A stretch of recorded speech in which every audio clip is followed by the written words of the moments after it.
That's all I I'm gonna do. ask. Don't turn around and say that, oh, you're finished mentally enslaving people. No one will know what you had to sacrifice. Like, what? That's crazy. Bro, I'm gonna do something right now. I'm gonna have to leave in about 20 minutes, 10 minutes. But I'm No gonna do sweat. something right now Mm. that I want to do it with you. This is a little fun game.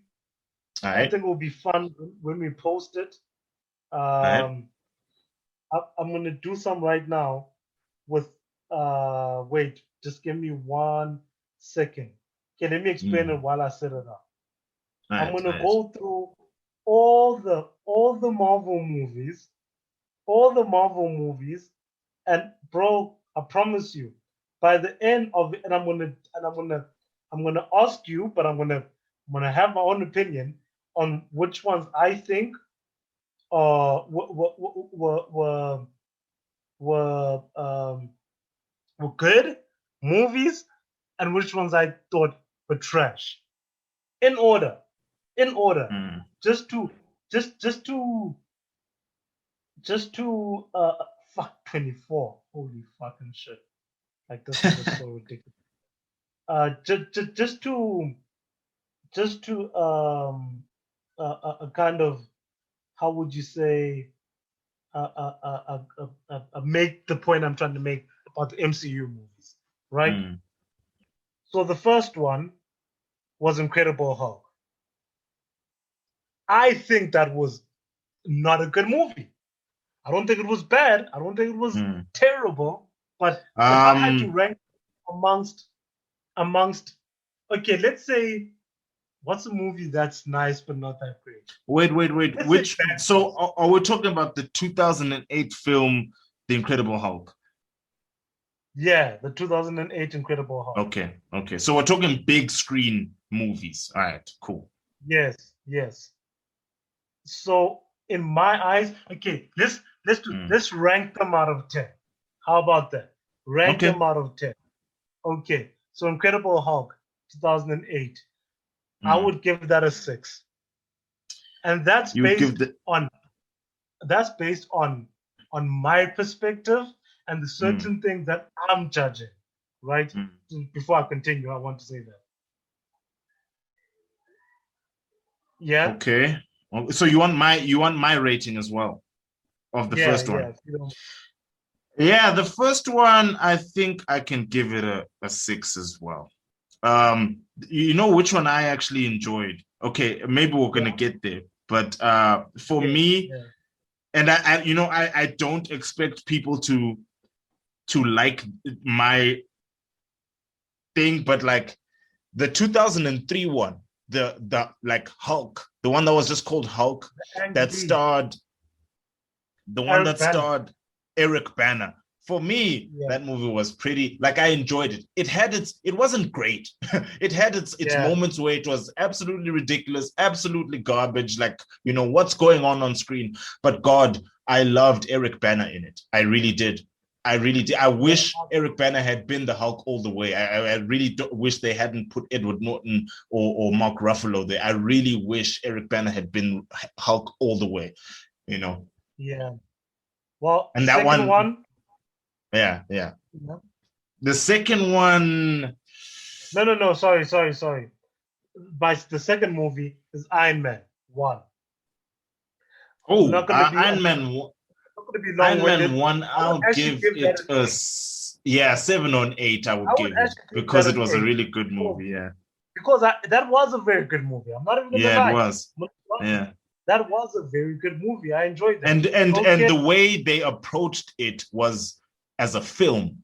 You know what I'm saying? Like, as much as it Yeah. was a comic book movie, it had this grounded in reality level to it, especially the way it starts, like Yeah. him being captured by these people in the Middle East, and what, like, it had a very realistic feel to it. And yeah, I'll give it an 8 as well. I think it's pretty damn good.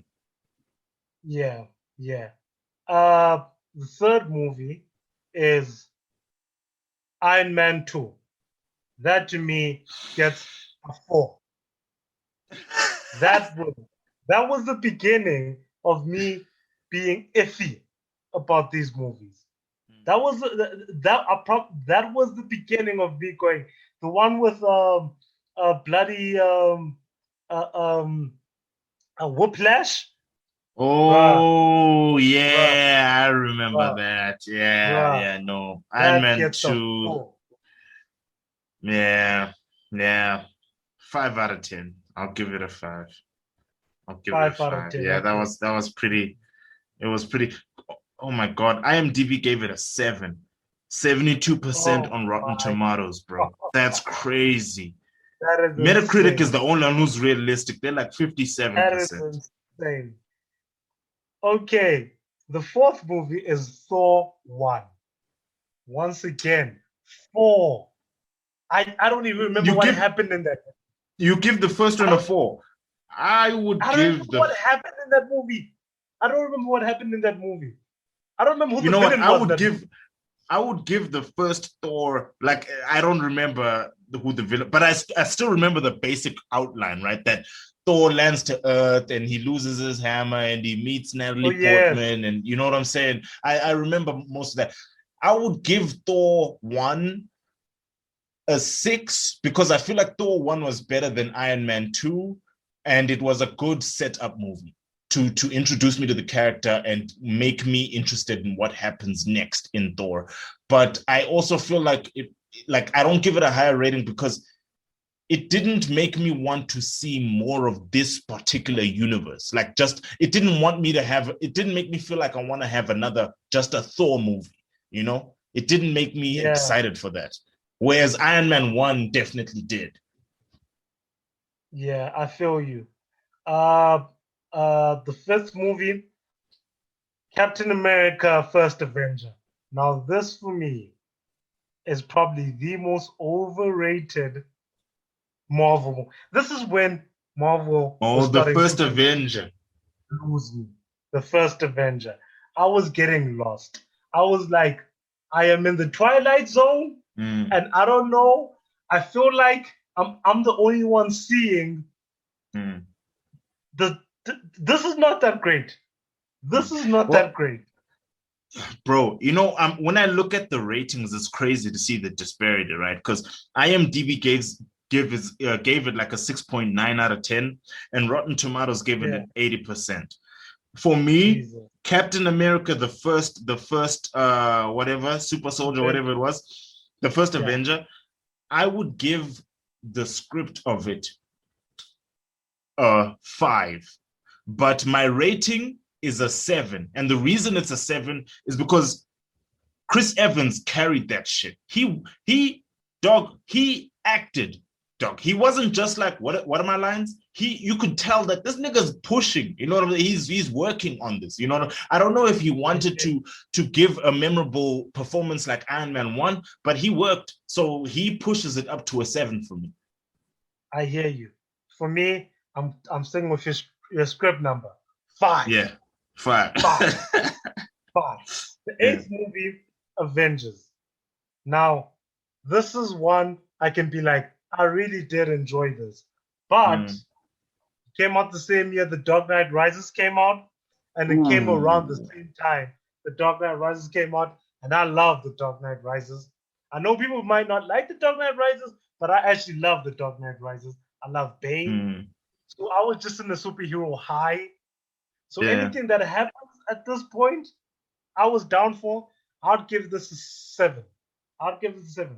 I enjoyed Yeah, it. I can In I can hindsight, agree with that 7. Yeah, I can yeah. agree with that.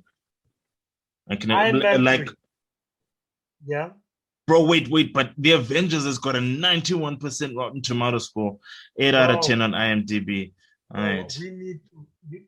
Nah. Rotten Tomatoes is No, dead. Rotten Tomatoes is corrupt. It's 100% corrupt. Yes. They literally created a website and created like everyone started seeing the Rotten Tomatoes as, oh, these guys are good and you can pretty much trust their thing, and then they immediately sold out first chance they could. Yeah. Yeah. Then the I don't know what number we're on. Then it was Iron Man 3. Now this is the one where Mandarin is the villain. Oh And then he ended up fuck being like an no. actor, and it was the people that exploded, the people that were exploding, and Yeah, I remember. bro, this is when the cartoonness. You see, at this point, Marvel movies are iffy, but they're still grounded in some form Yeah, of they're emotional. starting to become more cartoonish. Yeah, I feel you. At I this feel point, you. it was like this is turning into trash now. This is Mm, getting into the cartoon realm. I'm mm. giving this a straight up 4. It wasn't very terrible. It Yeah, had some moments, but this was not good. This is when I was like, this is yeah. not good. I can give that I can give it a. I'll give it a 6 just because. In fact, I'll give it a 5 just because it had some entertaining scenes. You know what I'm saying? Some Yeah, eye candy. yeah, Yeah. yeah. You're right. All right. Thor: The Dark World. This Now one I this is give a. I'll start with this one. I thought the Dark yeah, World. I will. Bro. People might call me a hater, but honestly, Thor: The Dark World, I give a 4. I give that movie a bro. 4 because it I'm was not gonna. a waste of a script, bro. I don't even know what they were going for, to be honest. Like trash, Yeah, trash. I only have 10 minutes left to go through this, so I'm gonna straight up Right. say I give it a 4 too. In fact, I give it a 3 for the reason that you gave it. Rotten Then, Tomatoes even gave it 66%. And you know Rotten oh my, Tomatoes, bro. If they give it that low a score, you know it's bad. Rotten Tomatoes gave Man of Steel something around those lines, 50-60% or something like that. Man of Steel absolutely annihilates most of these movies. Yeah, But yeah, anyway, true. anyway, um, Captain America: The Winter Soldier. Now this is where, because I don't have time, and actually I would like if we pause this so I can fetch the kid and continue it later. Yeah. Because continue when You I wanna come back, go in. not even later, because it's Yeah. gonna take me about 30 minutes to fetch the kid. Out because this one, this this is the one I lost friends on. Captain America: Winter Soldier. This is the one Mm. when the Abongin there's a hater narrative took shape. I'll be honest with you. I'll be honest with you, bro. A lot Yeah, of these films, after like once stuff like Thor: The Dark World started coming out, I kind of stopped watching. So Captain America, Winter Soldier, Civil War, all of these things I didn't yeah, watch. You know what I'm saying? I didn't watch. Like I would come back and watch Avengers: Age of Ultron and be immediately disappointed. And the reason was, and I suppose this is my fault because I read the Age of Ultron comic books. My God, the story in the comics is unbelievably good. Nina And the told me the movie same is thing. so bad, bro. It doesn't even compare. It doesn't even Bro, compare. in the build up of Age of Ultron, Nino was like, "Bro, Ultron is a hell of a villain, and this is gonna Mm. be a hell of a story." If you don't mind, bro, actually, this is actually quite a fun segment. If I'm being Yeah. honest with you, you're willing to give me 30 minutes, unless you've got something to do, man. I don't want to keep you too No, long. no, no. I'll give you 30 Give me and we 30, can pick 30 this minutes. up. Yeah. Yeah, we can pick this up. I just have to go fetch the kid. I was telling the story about the first time I watched Captain America, which is our next Marvel movie. Mm. Before I went to go watch it, there was already a lot of buzz about this being the best Marvel movie. Mm. You know, like it's grounded in reality. Some people Mm. comparing it to the Dark Knight. You know what Mm. I mean?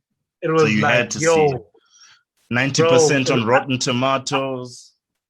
bro, I was gonna see it anyway, right? Because I was gonna go with some mates, right? Mm. It was still when Marvel was like, the thing is, it's like an amusement ride, just like Montel says. He said, it's like you're gonna go there, right? Mm. Especially if you're going to the movies with a few people, it's best to go watch some like high adrenaline type thing, right? Mm. So I was gonna go there with my mates. I sat through it, and then by the end of it, everyone is talking about how amazing it was. I think Nino was there talking about how Captain America is the GOAT, and this Mm. proves that he's the best Marvel hero. Everyone was just so excited. I didn't want to kill the vibe, so I Mm. participated.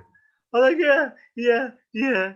because I don't want to kill the vibe. I don't want to be Debbie Downer, right? But in my mind, I was like, what the fuck was that? Like, are you kidding me? That was like the Dark Knight. Now, in Winter Soldier's defense, people comparing it to the Dark Knight is what drops the quality dramatically for me. Because, like, Nelson, let me put it this way. You said you haven't watched it, right? Yeah. Imagine, Nelson. Imagine you've never watched Fairy Tale. Have you watched Fairy Tale? I have. Finished it. Okay. Imagine you've never watched Fairy Tale. And I say, yo, Nelson, bro, come watch this thing called Fairy Tale, dog. This thing is just as good as Naruto. It's not better than Naruto. It is up there with Naruto. I promise you. Your mind will be Fairy Tale would be a disappointment. A fairy tale would be a disappointment. Because if you set it up for me like that, I'm gonna go into it expecting to see something like Naruto. Going into it with this mentality, and like at the end of the first fairy tale arc, I'll be like, guys, you can't be seriously comparing this. Like it would have killed it for me. I wouldn't have been able to get through it. Like a lot of people out there actually hate on fairy tale. A lot of anime fans that I know actually hate on fairy tale and say it's bad. But like they always compare it to something.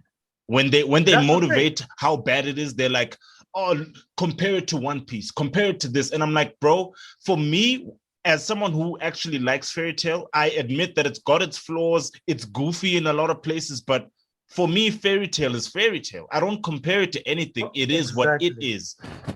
And Nelson, for me, bro, I love fairy tale. I love fairy tale, right? I love that show.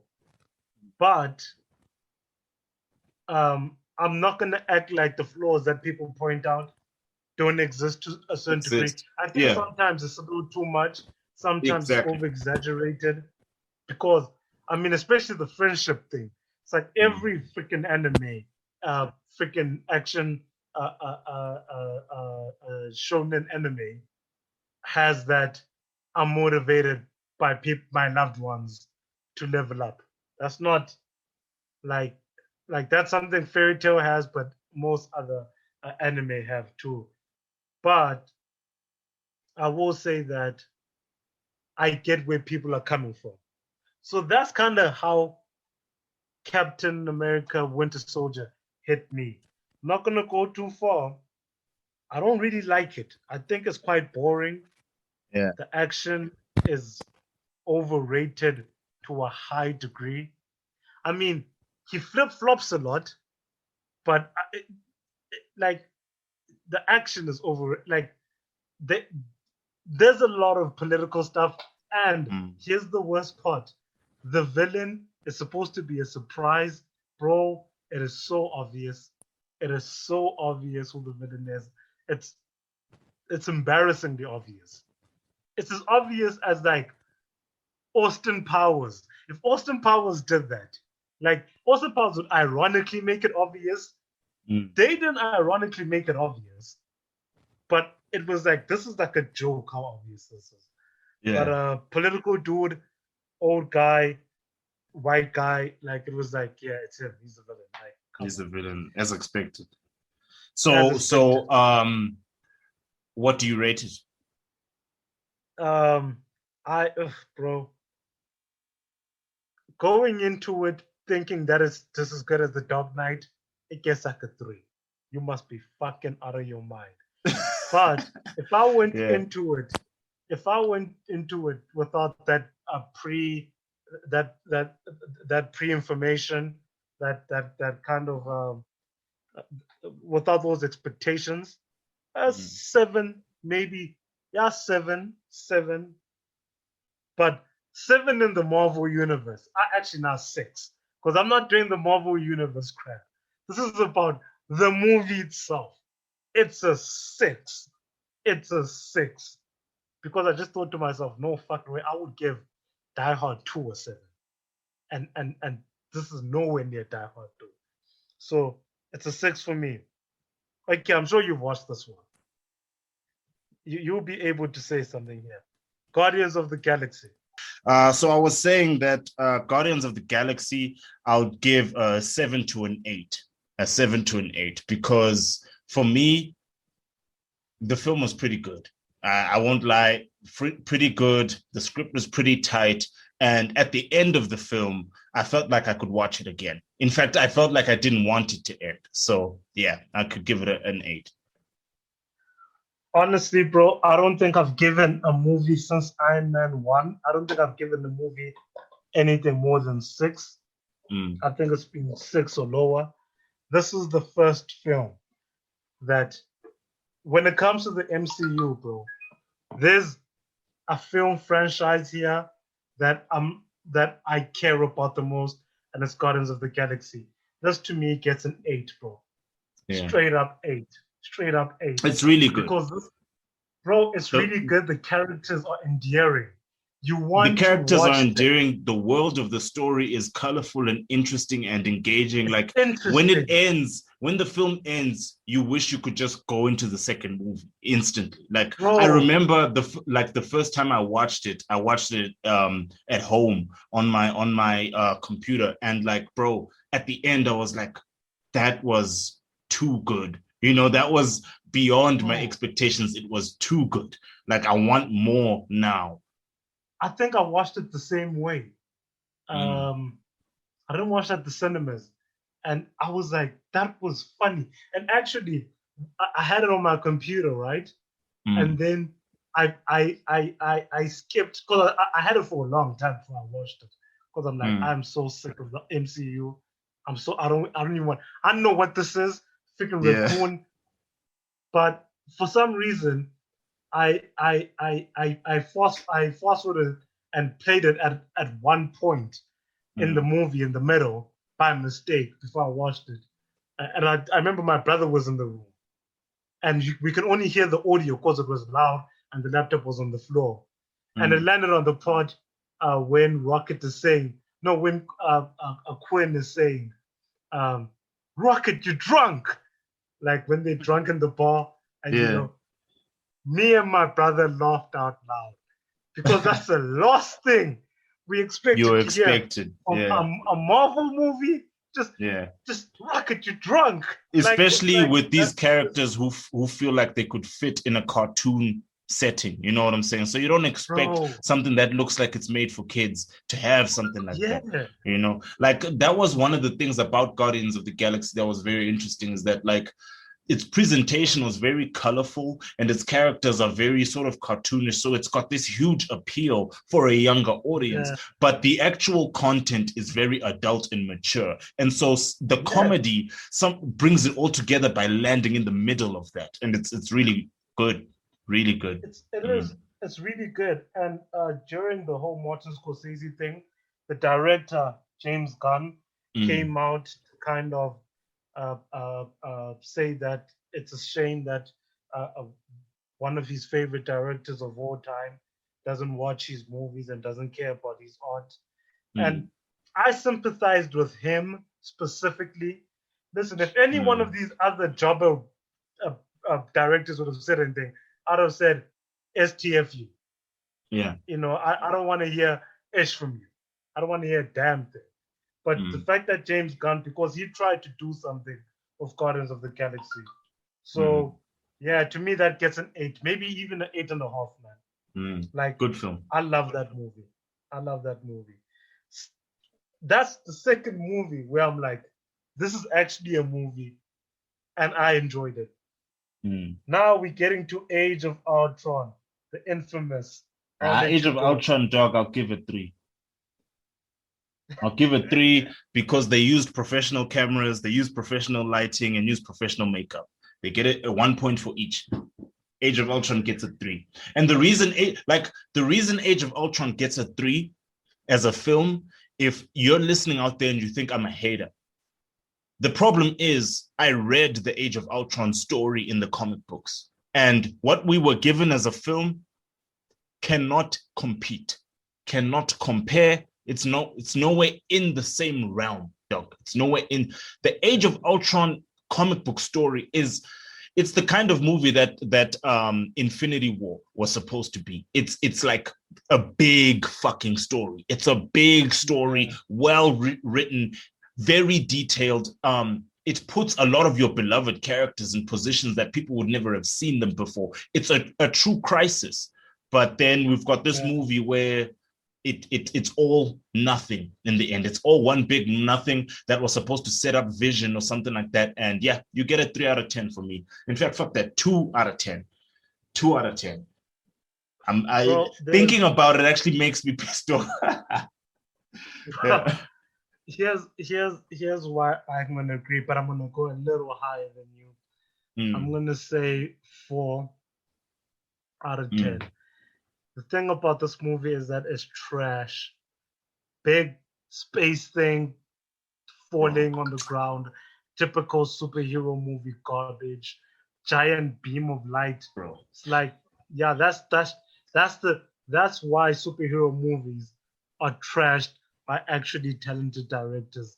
Because of movies like that. It's called Age of Ultron. Age of Ultron. But like the Ultron's whole thing lasts one film. It's supposed to be an Age of Ultron, but it lasts one film. And you know, the in the real world time, like the in-world time of Age of Ultron, I don't know, but it's not even a year. So how could that be an age of anything? You know, probably a week. You know, so maybe even a month if we want to be lenient. But it's like, how could that be an age of anything? Like, it's ridiculous. And like, if those directors were in my face right now, I'd be like, let's fight. Let's have a fair fight. You know what I'm saying? Like a fair fight, 1v1, where I can just punch you in the face and you can punch back. But I've got some stuff to work out.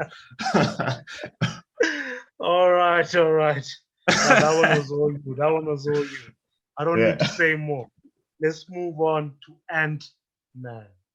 Ant-Man. Now, I did watch Ant-Man. Can I start here? Yeah, feel free. Okay, can I go here? Okay, this is the beginning of what I call the Marvel formula. Okay.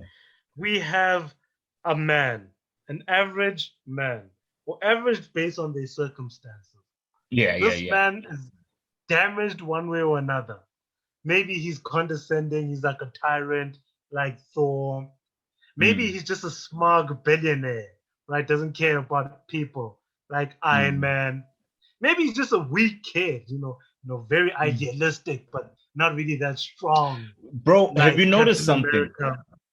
Yeah. Have you noticed that, like, as we've been doing this, right? As we've been going through these films, like, we were going year by year for like per film.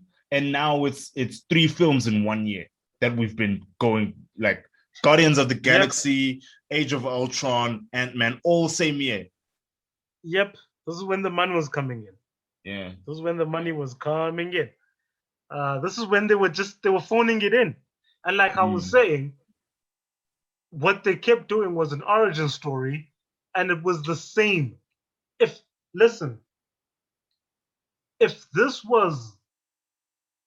this was a model of a human, you could put one man in all these people's stories, and it wouldn't be too far-fetched to believe the same guy would be Ant-Man, would be Iron Man, would be Captain America, would be Thor. Because you basically have a story that starts off with person who's lacking something, then that person gets a certain power or loses a power for some of them. For Thor, for example. Yeah. And then this person gets redemption. It's like that. Now, some might say that's the hero's journey. Like, no. Those specific things are happening. The hero's journey is the emotional arc of a hero. It's not things that are actually happening. Wait, mute. Yes, baby. Yes. Uncle, yes. Can you want the fries? It's downstairs at mommy. Milani, what did you think? What did you think of Ant-Man?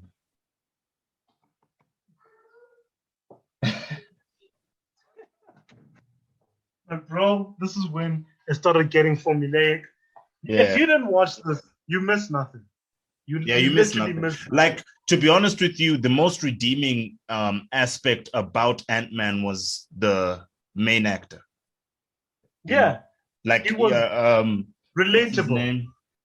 Paul Rudd. Yeah, Paul Rudd. Yeah. Paul Rudd was the most redeeming aspect about the Ant-Man film. Most redeeming. Like, the script was borderline nonsensical.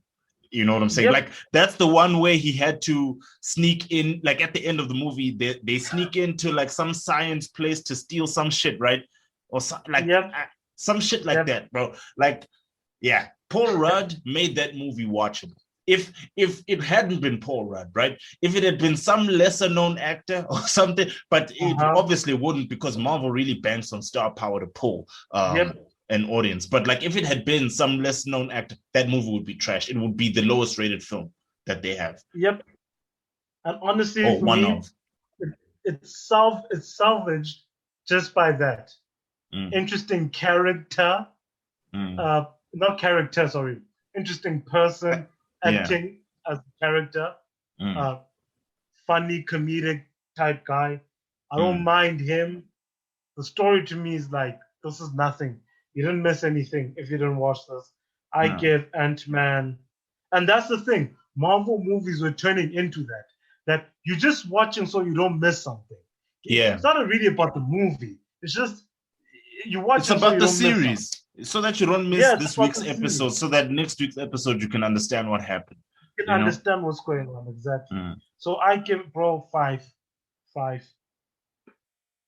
Ant-Man. Just because I agree. I can give Ant-Man a 5 as well. Yeah. All right, moving on fair. to 2016. Moving on to a movie that would have hit Guardians of the Galaxy levels, but something happened that really made me angry. Captain America: Civil War. Civil War. Yeah. Now here's the thing, right? Here's the thing about Civil War. I didn't watch Civil War because of what's it called? Because of Age of Ultron. Because Age of Ultron had this really compelling story in the comic books, but then it wasn't, bro, the movie wasn't even a watered down version of the story. The movie was just nothing. It had nothing to do with the original Age of Ultron story, and that broke my heart. So Civil War is another series in the comic books, which is just so well written. And I didn't watch the movie because I was like, if they did that to Ultron, there's no way that they're going to make this. Like, if the second they started advertising it with that scene where Spider-Man arrives when everyone's beefing and whatever, like instantly I knew that, so like Age of Ultron was meant to set up Vision. This is meant to set up this spider fuck, right? Yeah. Now I'll say one thing about Civil War. It's not terrible. Actually, I'd even say it's good until one point for me. Now, this is the point that made Civil War the best Marvel movie with Marvel fans. And these fans, I'm not going to say they're Marvel comic book fans. I can't actually rate it, seeing that I didn't watch it, but yeah. Yeah, you can't rate it, but I'm going to be lenient about the story was going for and the ending. The absolute ending was great. If the ending was there and if the setup was there, without this one moment, I would have given this movie an 8, just like Guardians of the Galaxy. Guardians of the Galaxy is still better in my eyes because I love those characters, but Civil War had something. There's one issue that I had of Civil War. This is something the fans loved. I absolutely despise this nonsense. During Civil War, they had to go retrieve Bucky. So everyone meets up at an airport hangar, right? Then a fight happens between one fraction of the Avengers and another one. I'm sure you've seen the images, the scenes. Bro, this was a serious movie with serious implications. Yeah. The goofiness that happened in that fight, the absolute disgraceful, goofy, jokey, cammy bullcrap that occurred in that airport hangar got me the hell out of that movie. I was like, I'm gone. I am gone. Bro, can you believe that? I don't know if it was, I think it was Whiplash that was playing in the other cinema. I could have watched Whiplash. That's what I kept thinking. I'm like, how did I find myself in the cinema? In this movie, how did I find myself? The amount of jokes that were happening in that fight, they are a travesty. It is a travesty of action. Now, I'm a big fan of action movies. I'm sure you've heard me say this before. Bloodsport, Van Damme. I think most people who grew up, most people who grew up, who were like born in the 90s, most people who were born early 90s going forward, even like people who were born mid 80s going up to like mid 90s, that 10-year group of people, we have a specific appreciation for the 80s, 90s action movies, bro. I can't tell you how many times I've watched Bloodsport. I can't tell you how many times I've watched Undisputed. You know what I'm saying? Like Jean-Claude Van Damme, dog. I know that nigga's face like he's my dad. You know what I'm saying? Like, he's my dad. He's my dad. Van Damme. Van Damme. Not even Van Damme. Van Damme. I know Van Damme. Yeah. You know what I mean? That's my guy right there. You know, Schwarzenegger. So there's a soft spot in our hearts for these kinds of action movies. You know what I'm saying?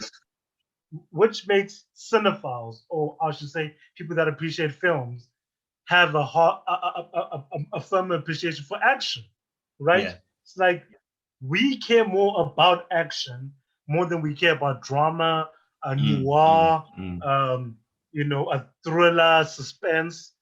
We care more about action because of that, even with us being cinephiles, right? And this movie poo-pooed on action. It took a crap right on top of action. These freaking CGI things flying around, making stupid jokes during a death fight. But that's the thing.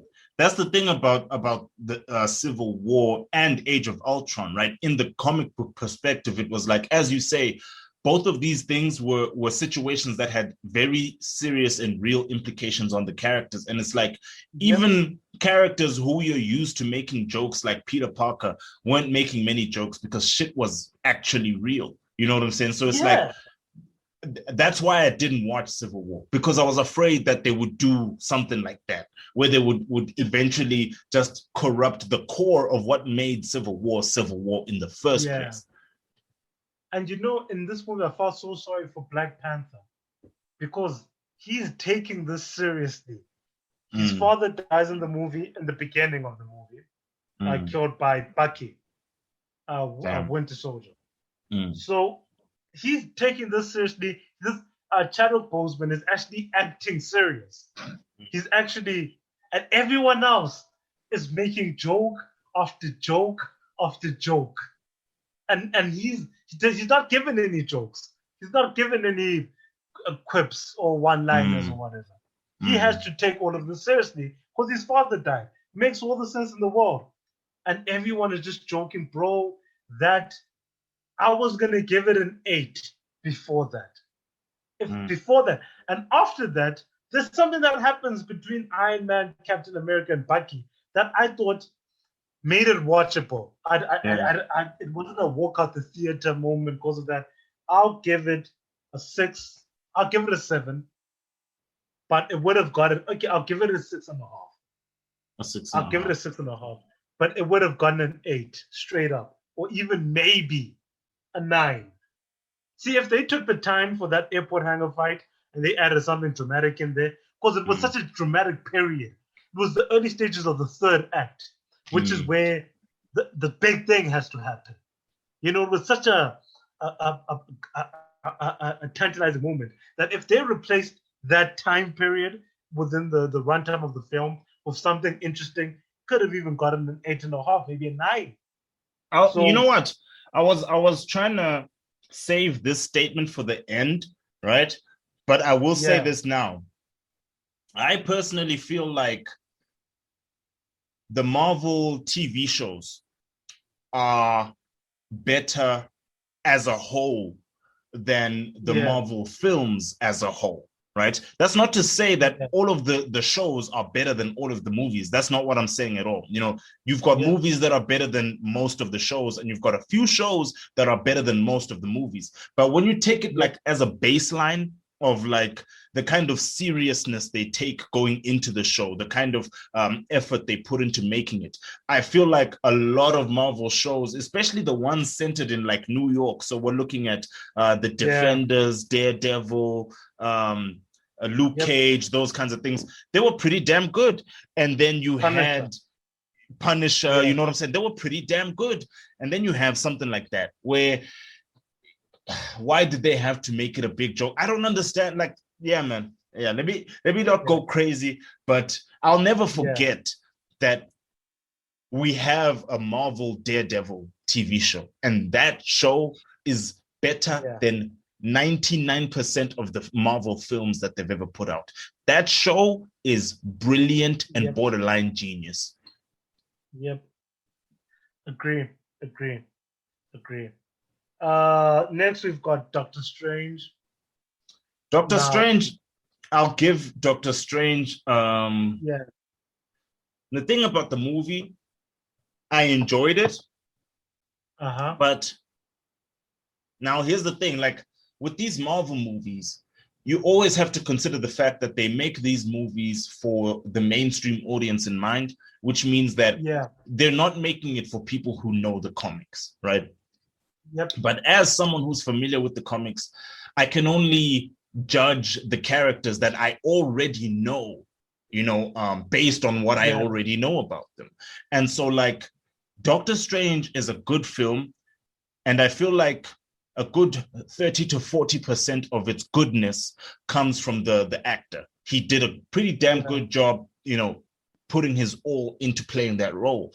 But I don't feel like the script ever gave the audience the chance to really get to know Doctor Strange. I think one of the reasons why Doctor Strange isn't really like, he's a popular and well-known comic book character, but I wouldn't say he's the most popular or at the top of the list. And the reason is Doctor Strange is like, he's like someone who's on the fringe. You know what I'm saying? Like, if Iron Man talks about science and physics and all of that, like Doctor Strange is on the fringe science. So like some of this stuff is high concept stuff. And I'm talking about just in the comics. Some of this stuff is like high concept stuff, cosmic stuff, like quantum stuff, like, metaphysical stuff, and so that's how I got to know Doctor Strange through the comics over the years. And I very clearly saw that, this guy isn't just a guy who's talking about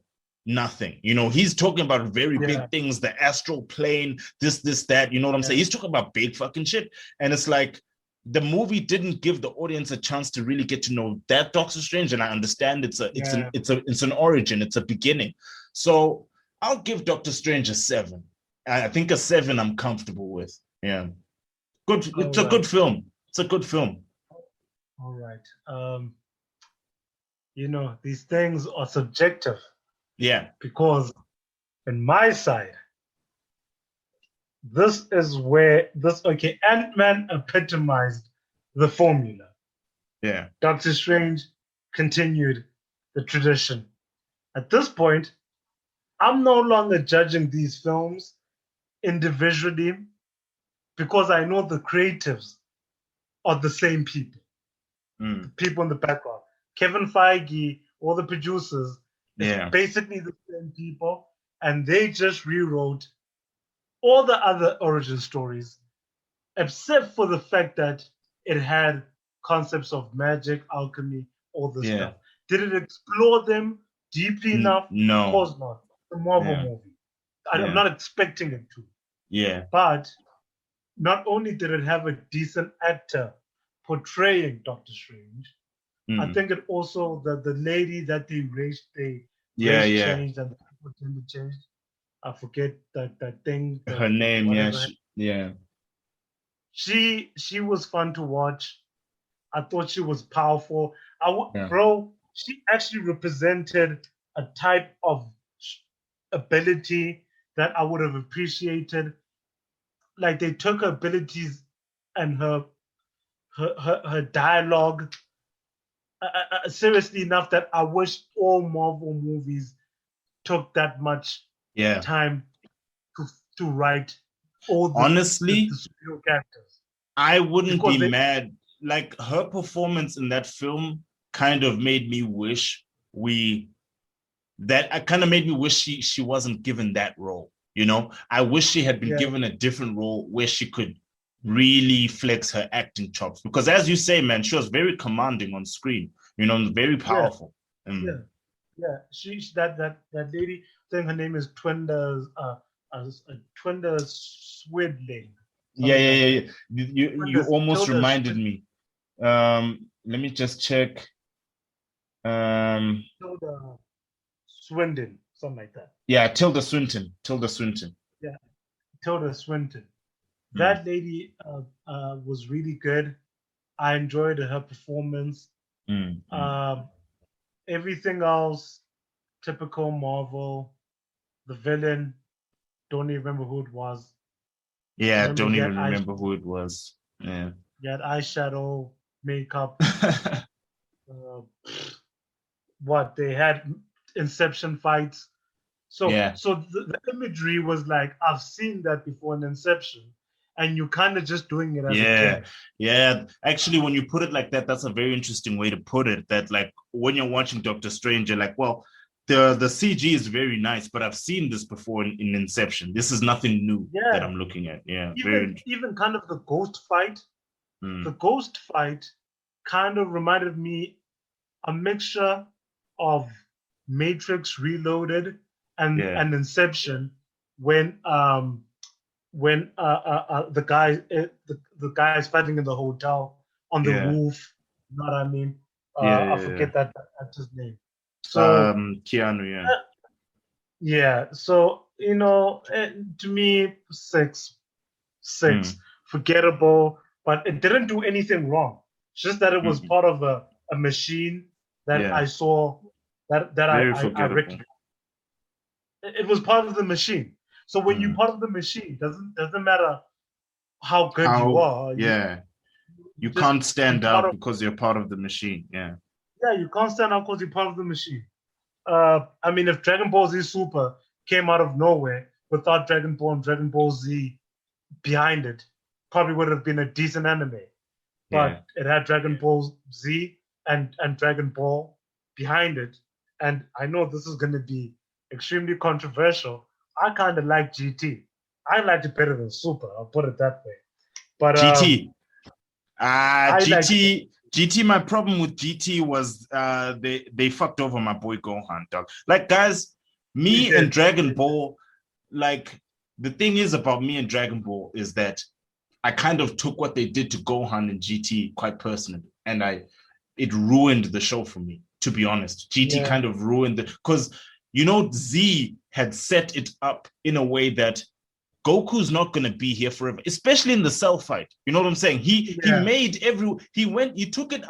out of his way to tell everyone that, guys, you know, you can only wish me back from death so many times. And it's looking like I'm going to die again. So I want you guys to understand that I'm not always going to be here. You guys need to get stronger. Gohan, it's time for you to become a man. I'm not always going to be here as your dad. That's a very powerful, like, philosophy to impart to your child. Every parent has to impart that to their child at some point. You know what I'm saying? And Goku was like, dog, I remember when Piccolo was looking at Goku like, dog, you're making your son fight that monster. Piccolo was looking at Goku like, what the fuck is wrong with you? You know what I'm saying? Like, you're putting your kid down there. And Goku was like, dog, this is his coming of age. He needs it because I'm not always going to be around. And then what happens? He's always around forever. Fucking like that just pisses me off the most. If Goku were to die permanently tomorrow, I'd pick the show back up, because at least that shows some kind of we're moving forward, but we're stuck in this loop of Goku. We're stuck in this loop. Oh, Goku got his ass kicked, has to go train. And honestly, I have to blame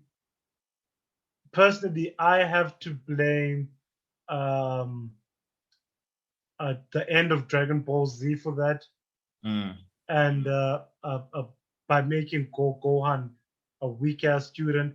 But exactly. But maybe there is kind of which I never understood, bro. It doesn't make sense that he becomes a student, bro. But whatever. Kind of, maybe it's like you become your own man type situation. But anyway, sure. But my nigga, you're used to threats coming to threaten the entire planet.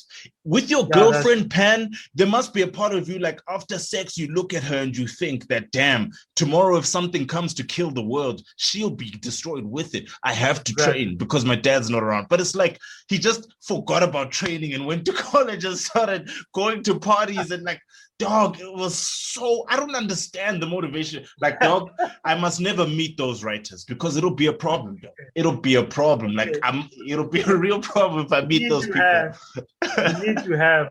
We need to have a Dragon Ball Z part. Yeah, we do. We do need to have a Dragon Ball Z. And Nino must join us. You know what I'm saying? Like, we need to have that Dragon Ball part. You know, because this was basically like the Marvel episode. Yeah. So and we, bro, we'll be pissing off some of our compatriots on bro. It has to be said, bro. But it has to be said. People don't want to acknowledge. Like the thing is, I kind of feel like every Dragon Ball fan in the world is gaslighting me because they act like this isn't bad writing. The fact that Goku doesn't die. They act like this isn't bad writing, and I feel like I'm being gaslit right now. Like, I'm crazy for thinking this is bad writing. Like, no, guys, you're all wrong. Yeah. Let's move on, bro. Let's move on. Okay, so now we've got we're still on Doctor Strange, are we? No, we're done with Doctor Strange. We're moving on to Guardians 2. We're moving on to Guardians 2. Back to my soft spot, bro. Not even gonna lie to you. I loved it. What happened in Guardians 2, by the way? Guardians 2 is when he meets his father. Oh yeah. Okay. Oh yeah, good move. Good film. Himself. Bro, well written. Like even the concept of fatherhood, the concepts of family, what they represented to each other. These are all good film, Doug. These are all fractured people, including Yandu. And I love how they added Yandu into that dynamic. To that patriarchal, you know what I'm saying? Because Yandu, we had always seen him. What I loved about Yandu was that we had always seen him as this self-centered, brutish pirate who stole some human kid from his planet and then proceeded to like make that kid work for him. You know what I'm saying? But here they repainted it like Yandu was doing the best with parenthood that he could. How stable of a parental situation do you think Yandu had to become what he is now? And then that's his own precedence for how to raise children. You know what I'm saying? So it's like he was doing the best he could with what he could. He was. And you know, they hinted at that a lot in Guardians of the Galaxy 1 with the fact that he loved keeping like those little like dolls. You know what I mean? Those little toys. He liked cute stuff. You know what I mean? And in fact, a lot of the pirates liked cute stuff. And it's kind of a testament. I think it's something that women don't understand about men. Women tend to think that men are like these heartless, pirate, violent beings.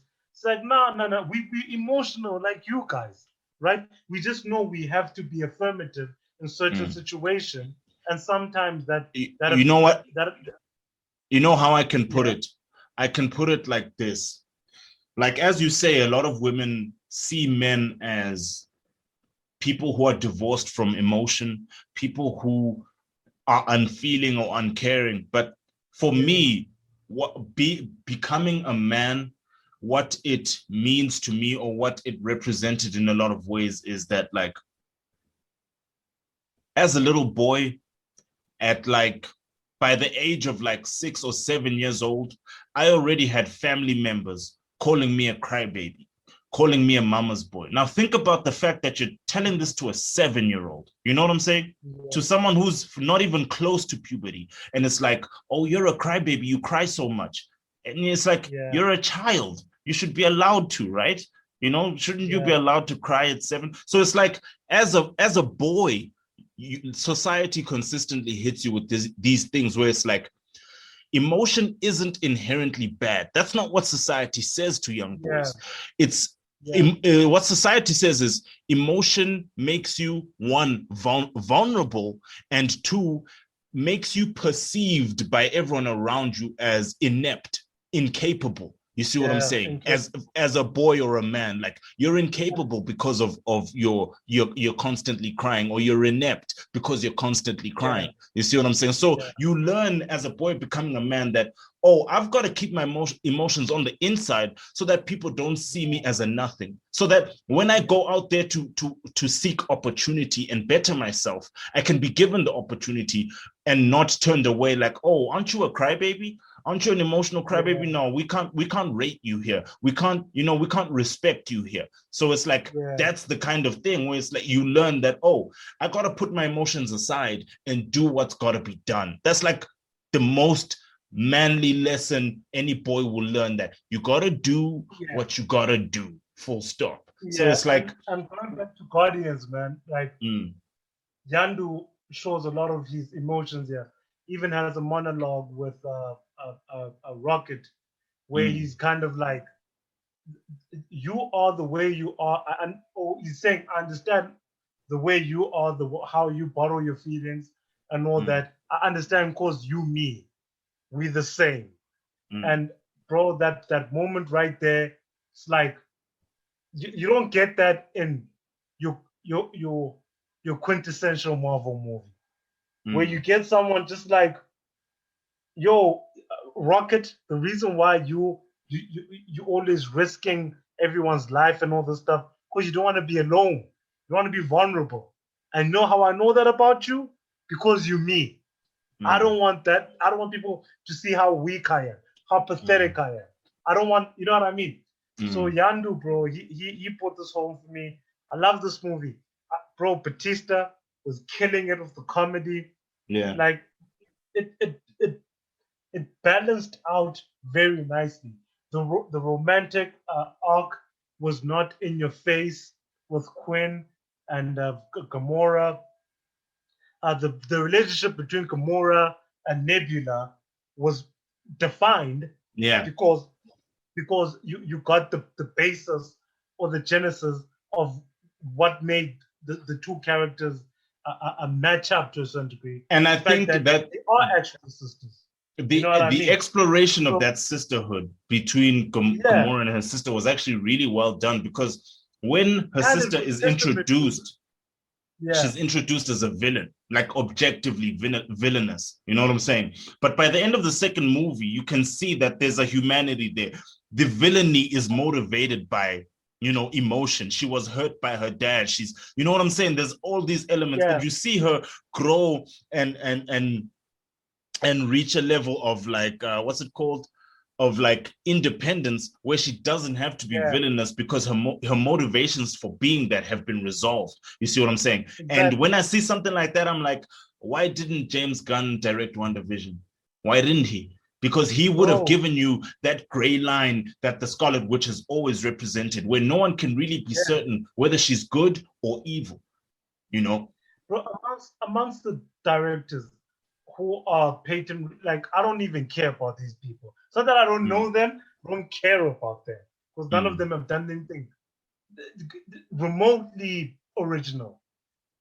James Gunn is the one I can look at and be like, you've actually tried to make movies within the constraints or within the ethos of the Marvel Cinematic Universe. I enjoy the sisterhood relationship, the father stuff of Quinn and the planet. Kurt Russell. I forget the name of the planet. Yeah. But yeah, man, I love this movie, bro. I'm not gonna lie to you, bro. It's a really Personally, good film. I would give it like a 9, personally. But judging it as a film, because if I'm gonna judge the other ones as films instead of judging them as Marvel films, I have to be fair with ones I love too. Can't Yeah. be can't be subjective with the others and not be subjective with Guardians of the Galaxy too. So I'd probably give it an 8 if it was just. I'm judging it as a movie. As a It's got a film, lot of yeah.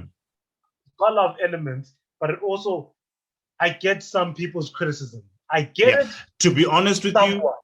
I enjoyed the second Guardians movie, but Yeah. I feel like, in all honesty, my own like perspective, it was not as impactful for me emotionally as the first one was. So I would give it a 7.5 instead of an 8, because the first one I gave an 8. This one I would give a 7.5, and it earns that with the narrative choices that it makes. I hear you, bro. I hear you. And I'm not mad at that. I'm not mad at that at all. It's just that I thought it was gonna completely suck. And it just surprised me. So why I said personally I would give it 9 if it was if I was not being if I wasn't being subjective. Okay, moving on. Spider-Man Homecoming. Spider-Man Homecoming. Can I start? Can I start with this? Spider-Man Homecoming. Bro, this film, bro. Dog, let me be real with you. Peter Parker has always been my favorite superhero ever since I was a kid. Spider-Man, and I'll even explain to you why he was my favorite superhero. The reason why Spider-Man was always my favorite superhero as opposed to everyone else was because he was the closest to human than anyone else, but also like Spider-Man had always had this uncanny thing. Like, there's so many elements of Spider-Man that just make him such an interesting and unique hero, right? He always has this uncanny thing of like, and they did it in the first movies. In the first Spider-Man movies directed by Mark Webb, he did the thing that I'm about to mention. Directed by Sam Raimi. Oh, Sam Raimi, bro. Mark Webb directed the terrible ones. Yeah, Mark Webb directed the terrible ones. Yeah, Sam Raimi. He used to do this thing that I enjoyed where it's like, even Mark Webb did it, I guess. He must have, but it was like something that the comics, even the cartoons, but mostly the comics had established, where it's like Peter gets into these situations where the nigga nearly dies, dog. He fights and fights because he's so close to human. Like, it's his intellect that really counts. Like, having the spider powers is one thing, but his intelligence is the thing that takes him up and above, you know what I'm saying? Takes him to the next level. And it's like, I'm a quote Boku no Hero Academia. The spirit of self-sacrifice is the most important quality of a hero that rises to the surface. And like, Peter has he's got the powers, he's got the intelligence, and then to top it off, the spirit of self-sacrifice, which is in a lot of ways that responsibility thing that Uncle Ben was talking about. And this guy always comes so close to dying when facing villains. His suit gets ripped up, he gets bloody, you know what I'm saying? He comes within an inch of death, and then he survives and he makes it and he beats the villain. And that shit, dog. And then when you look at Peter Parker as a character, bro, Peter Parker has sacrificed personal relationships for the sake of doing what's right.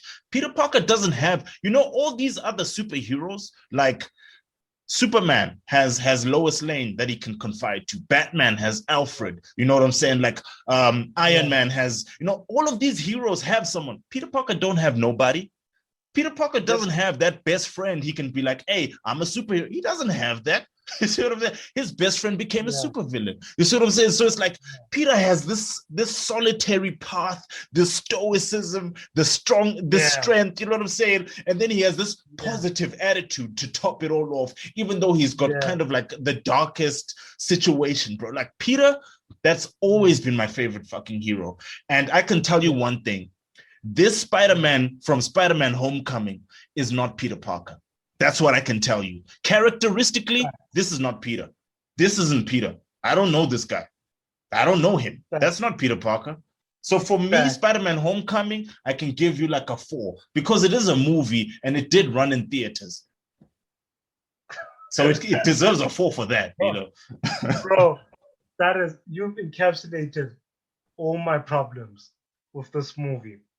Listen, I heard many people say this guy, I forget his name, Tom something. Holland, something, yeah. Yeah, I think it's Tom Holland. Yeah. Tom Holland. I heard people say he's the best Peter Parker, best Spider-Man. No way. He's mostly like Spider. Bro, this is why. Okay. Andrew Garfield was a better Spider-Man, better Peter Parker than Tom Holland. Some crazy reason. People have a reason for saying this. Mm. I don't care. Because the best Spider-Man was Tobey. Yeah, exactly. 100%, dog. 100%. So whoever that Spider-Man was that represented Tom Holland's Spider-Man died when Tobey and Radioactive, the Amazing Spider-Man, the cartoon, that was damn near Tobey. Dog, that was 100%, dog. 100%, dog. Tobey was the best, bro. All my references that define Peter Parker for me are Tobey and the animations. That's all I need to know. Whatever happened before, I don't give a damn. Sometimes I wish Batman. I don't want Adam West's Batman. I don't care. That's old news. The new Batmans have come, the darker, broodier ones. So F that freaking old Batman. I'm all about the new one. So if people are saying that Tom Holland represents the Spider-Man before Tobey, F that Spider-Man. Because I need you to be at least like Tobey. Bro, Tobey Maguire set the blueprint for how to play Peter Parker. Dog, nobody has ever come so close, bro. Even the way the way he used to narrate as Peter, you know what I'm saying? The way he used to speak, it was just so on the money, bro. He was Peter Parker. He's Peter Parker. He's Peter Parker, dog. You know how Wesley is played. Like you have to be just as good as Wesley. You know, exactly. I don't care.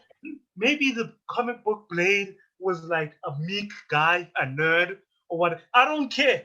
Wesley changed Blade. Wesley defined Blade. This is Blade now. Until you come up with a better Blade, this is what we're rolling with. So, is Tom Holland a better Spider-Man than Tobey? My quintessential Spider-Man? Hell no. The kid is unreliable. He exists in a world where he doesn't have to be Peter Parker. He exists in a world where that's the point. You can be famous. Why are you holding back? Why are you like you live in the world of Avengers, dude? Just freaking go be a superhero and you can't the writers have created a situation where Spider-Man exists in this world where superheroes are cool. Hey, Instagram. This is the thing, right? Is like, and here's the thing. Here's the beauty about it. Is like, what you're saying is 100% real. That Tom Holland's Spider-Man exists in a world where he doesn't have to be Peter Parker. To be honest, this universe that they've created around this Tom Holland Spider-Man is all made up. Mary Jane, I mean, dog, the Mary Jane romance that from the most recent one, that shit was shoehorned in because in the first one with Tom Holland, in the first film, every interaction between Peter and Mary Jane, like you could objectively look at that and think that Peter Parker thinks Mary Jane is weird. He's not attracted to her. He looks at her and is like, bro, this person is weird. Like, what are they saying? You know what I'm saying? Like a real person would have friend zoned Mary Jane as quick as can be. As quick as can be. Especially if you get the hot chick.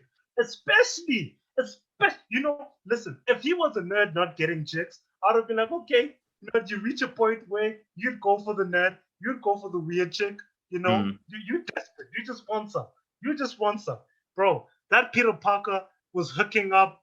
Bro, don't you love the fact that Tobey didn't get anywhere until he became Spider-Man, until he became confident in himself? So people talk about how much Tobey was like not a nerd, didn't represent it.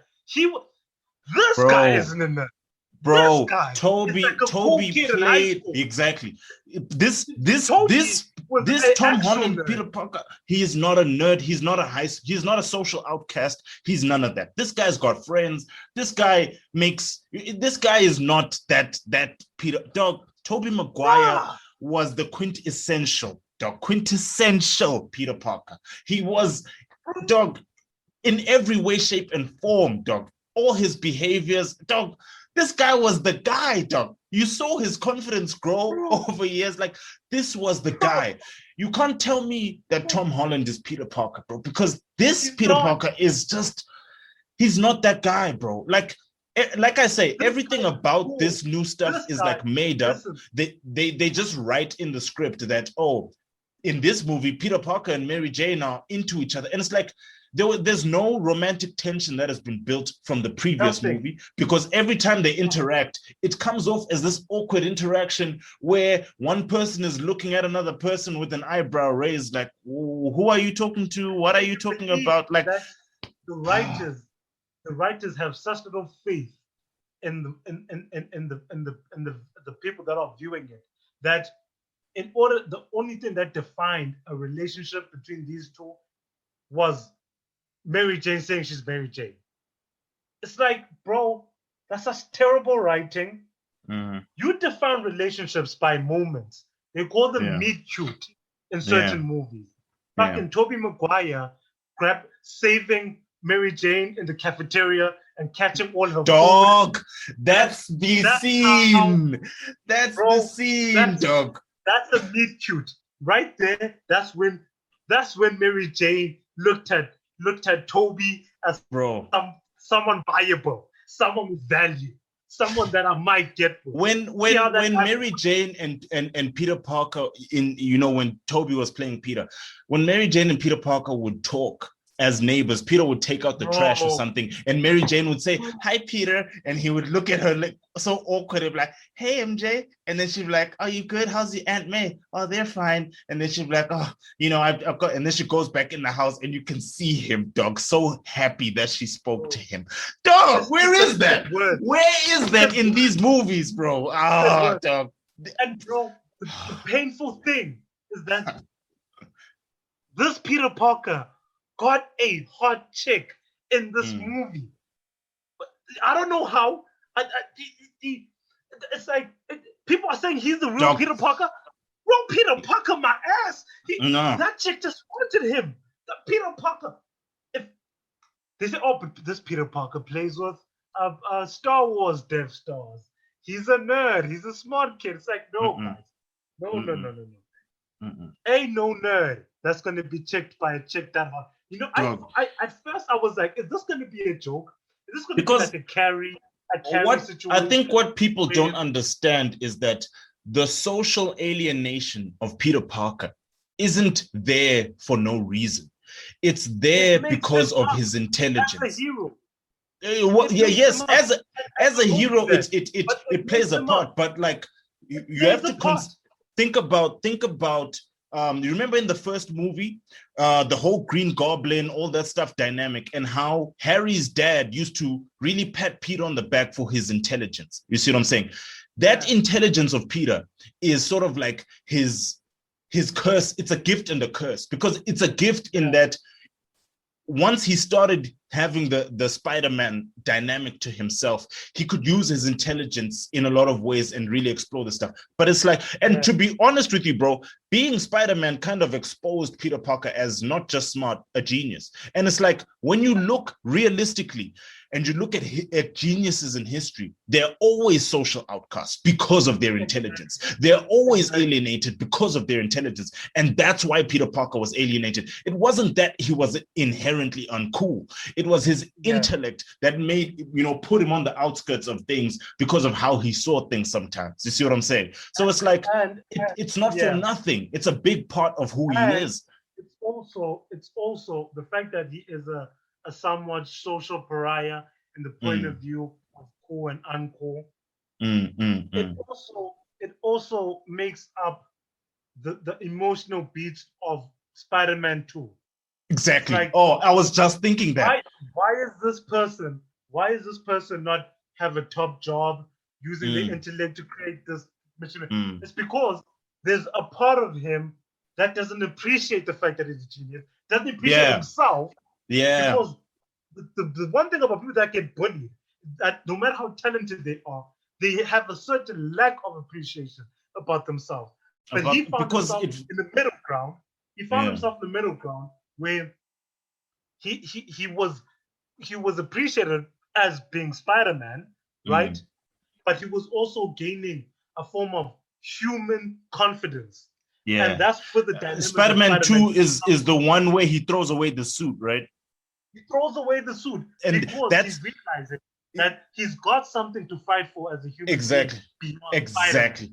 Because Spider-Man being Spider-Man gave him a certain level of confidence. You see what I'm saying? He had to interact with people, with crowds, and people cheer and they loved him. The real world and got Mary Jane and got a job and got his. See what I'm saying?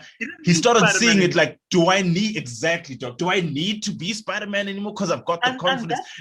And it's not just that, it's also exploring that whole dynamic of Peter Parker having to sacrifice his personal life to be Spider-Man. This is why in the comics, there is a black Spider-Man now. The reason there's a black Spider-Man is because, logically speaking, Peter Parker consistently sacrificed everything in his personal life for the sake of others. This was the great power comes with great responsibility. And the epitome of this was him taking a bullet for Captain America. You see what I'm saying? He sacrificed his life for the greater good. Because it can only end up being that way because you sacrifice everything. MJ asked you, like, at what point do I matter more than everyone else? You see what I'm saying? And as a hero, he can never give her the answer she wants. And it would logically lead to him sacrificing his life. And bro, that was visually described by the fact that he was losing his power. He was losing his eyesight. He was losing Spider-Man because he wanted to be Peter Parker more. He wanted to, exactly. He knew he had to be Spider-Man because someone has to save the day. But in his heart, he wanted to be Peter Parker. So he was losing Spider-Man, losing the powers, the eyesight, all that stuff. And bro, how on earth am I supposed to have watched that in my life and then watch Homecoming and be like, oh yes, this is Peter Parker. Tom Holland is the real Peter Parker. I'm supposed to say that? Listen, dog, there's no fucking way. If we're going to make fun of Amazing Spider-Man, if we're going to make fun of Amazing those movies were trash, the ones with Andrew Garfield, if we're going to say that, I feel like we have to say the same thing for Homecoming. Exactly. You can't make fun. Look, Amazing Spider-Man, I think for me, I personally, I liked Andrew Garfield more than Tom Holland as Peter Parker, first of all, right? He brought that awkwardness to the screen because here's the thing, right? Tom has too much confidence. Every fucking scene, it's like Peter Parker's a cool kid, bro. You know what I'm saying? But like Andrew did his best to be like awkward with it. Like him being a fast talking, witty person was almost a defense mechanism for that awkwardness. You see what I'm saying? The only problem that I had with Amazing Spider-Man was it was almost like a soap opera with this romance. That was the only issue that I had with it. It was almost like a telenovela with this romance. You know what I'm saying? And it also was kind of indicative of your Fantastic Fours, that kind of period of superhero movies, your shit X-Men movies. Fantastic Four. I put it there. What a wasted franchise. But yeah. Let's move on before we go on about this. Spider-Man Homecoming, I gave it a 4. I gave it a 4 out of 10. I gave it a 3, dog. I'm sorry. Maybe I gave it a 4. Fine. It's fine. 3 is fine. I don't care, man. I give it a 4 because there's people out there who like it. But on my terms, I could give it a 0, you know. But like, because there's people out there who like it, 4. You deserve at least that because you guys did go to work. You know what I'm saying? You did film it, you did edit it, and you put it out there. That effort deserves a 4. It fits some people, fits some families. Yeah. All right. Thor Ragnarok. Thor Ragnarok. I give Thor Ragnarok a 5 or a 6. Honestly, this movie, you know, I earlier I said that Captain America: First Avenger was the most overrated Marvel movie. I changed my mind. Sorry. This to me takes that spot. It's Thor Ragnarok. You know why I don't? You know why I give Thor Ragnarok a 5? You see that whole woke media thing where you've got a male protagonist who isn't really the protagonist. He's just a supporting character for a female. Thor started being that character from this movie. And he was the first character in the entire Marvel universe to be this, where it's like, I'm a supporting character in my own film, and I hate that. Bro, I'm not going to talk that long about it. I thought it was goofy. No, honestly, the comedy was a little too much. I couldn't take it seriously. He was, from the beginning, it's like, okay, well, this is like a straight up comedy, and it's not that funny. And it's not that funny. Like Hangover. It's not like Ace Ventura. So like, if you make a straight up comedy, it's not like Superbad. If you make a straight up comedy, then your criteria is to be really funny. It wasn't that really funny. So I'm gonna give it I'm gonna give it 5 because the villain Hannah was hot. Like, she was hot. Like that lady, I know she's old, but bruh, she gave me all types of gains. Like I was really, that she like I crushed on her for a bit. Like that villain was some MILF. That was like some great. I didn't like it. I didn't like it at all. 5 for me as well. All right, Black Panther. Now my review of Black Panther is going to be controversial. People are going to not like me for what I say about this film, but let's go. You want to start? Start it off. Let me start it off. Black Panther from me gets a 4. Black Panther gets a 4. Gets a 4 from me because as a film, my problem with Black Panther is that now here's my issue, right? In fact, no. Yeah. I think Black Panther, I will raise it up to a 6. And the reason I raise it up to a 6 is Killmonger. Killmonger was a very well-written villain who was very well portrayed by Michael B. Jordan. Yeah. But as a film, Black Panther is fucking garbage. Never mind that. Do you know how lazy you have to be as a writer to say, Wakanda is in Africa? Where? It's there. It's just there, somewhere there in Africa.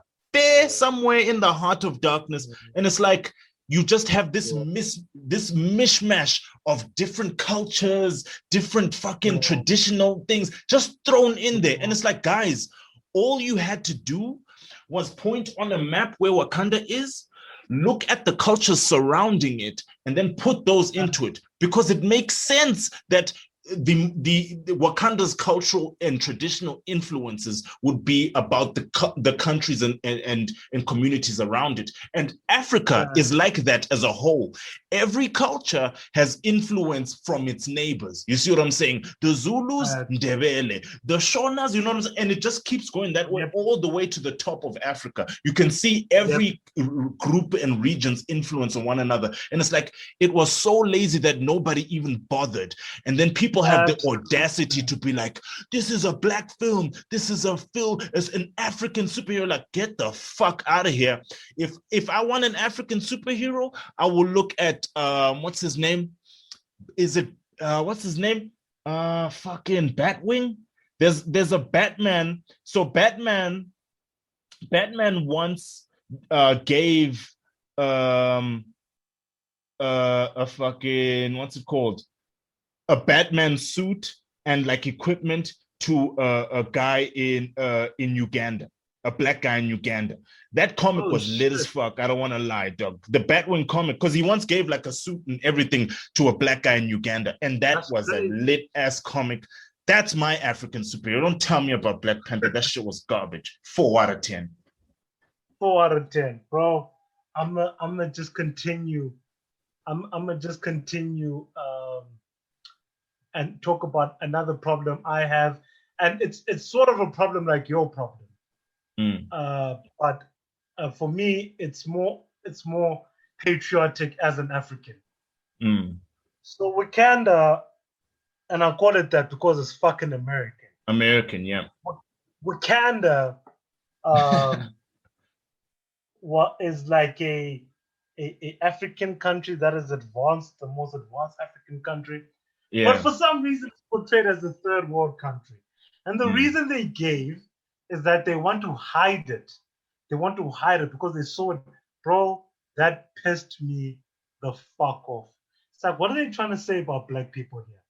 Even if we have a country ran by the most alien advanced technology, Yeah. we still won't be a first world country. Yeah. Is Because that it's what Africa. you're telling me? That's what they're Is saying. that what you're telling That's me? what, bro. Let me. To be honest with you, Westerners love to act like, like they care about Africa or they're informed or some shit. But the truth of it, like most of them have very prejudiced ideas about what Africans are. You see what I'm saying? Like I told you about my story, the story of my friend who went to Germany, and the German students were like, why is this guy smarter than us? He's from Africa, right? They needed a reason. It couldn't just be that, he's a smart person. You know what I'm saying? It had to be like, wait, he's from Africa and is smart. Are pigs flying? Yep. It's a fictional world. You can argue, Africa doesn't have a first world country. Whatever. It's a fictional world. Dog, even in fiction. You could give Africa a first world country. Bro, it is so ridiculous. And to follow up your point, they would never do this for Europe. No. If Wakanda is in Greek, it's going to have the archaeology, Themyscira, the Greek god mythology, and all that. Wonder Woman's world is basically Wakanda. You see what I'm saying? And they're Russia, hidden, but it's not portrayed as a third world. You see what I'm saying? Exactly. And it actually behaves as a primitive city. If it's in Russia, if Wakanda is in Russia, you will have Russian architecture, czars, communism, military history, and all that. If it's in France, you're gonna have art, philosophy, themes, deep conversations, paintings, the architecture, all that. If it's in England, it's gonna be straightforward. You're gonna have the buildings, the corporate, the this, the that. You are freaking lying if you say, oh no, it was an encapsulation of Africa as a whole. There's no such thing as that. Africa's too diverse to ever say one idea encapsulates Africa. Exactly. Bro, it was so lazy, bro. It's a ridiculous thing that they did. They barely did any research.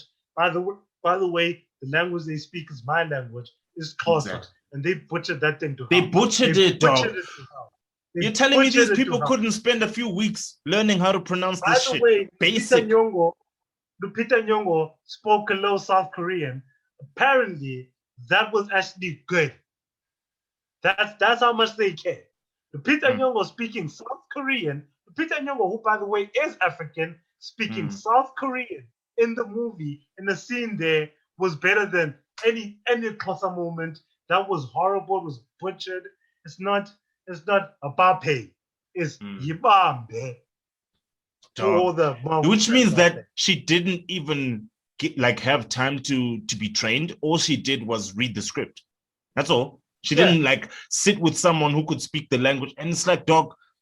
And then people want me to praise Black Panther as a good film, an African film, a black film. Like, it's a bad film. And that's what Black Panther is. It's an objectively terrible film.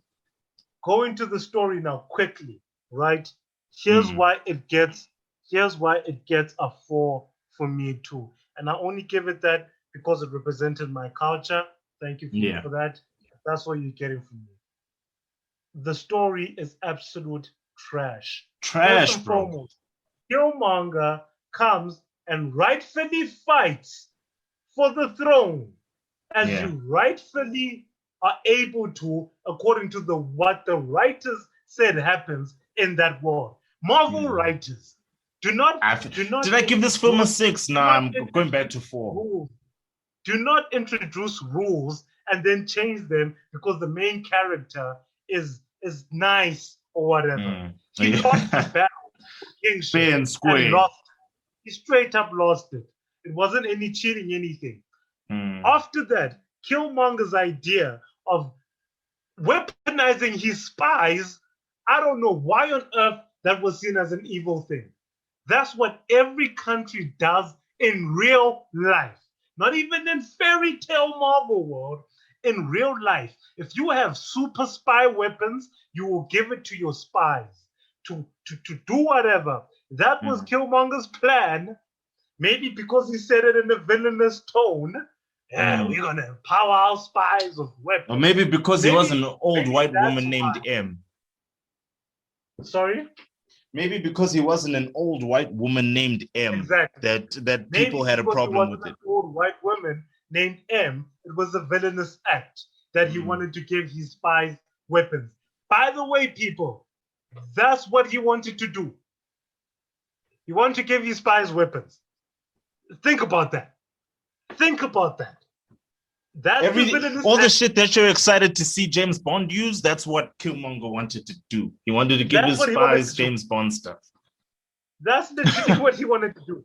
And I think it's because it's a third world country that people are like, oh no, oh, this is so evil. Why would you give a third world country weapons? These bloody monkeys will probably drop them spears on themselves or whatever people thought. It's like, it's so ridiculous. These condescending assholes, bro. It's so condescending that was his plan and it was evil. His evil plan. Okay, but he wanted to take over the world. He wanted to be known. He wanted Wakanda to be recognized as a first world country, as a leading country in the world. Dog. What's so wrong with that? It's the country with the alien tech. Dog. What's so wrong with They've got technology to fuck over everyone. You know what I'm saying? To be not even in war. Not even in China war, and dog. America are that. So what are people Exactly. complaining about? There's real life examples of that. So what and is nobody's he doing? batting And an eye, villainous. bro. Let's move on. No. You know what? Like these people need a trash. real life dictator just to remind them what the fuck is up. Anyway, let's Remind them what they did. let's go to Infinity War. Infinity War, to be honest with you, I don't want to get into this movie. I don't want to like talk in depth. I'm just going to give you my rating, and people listening can either love it or hate it. Infinity War, I give you a 6.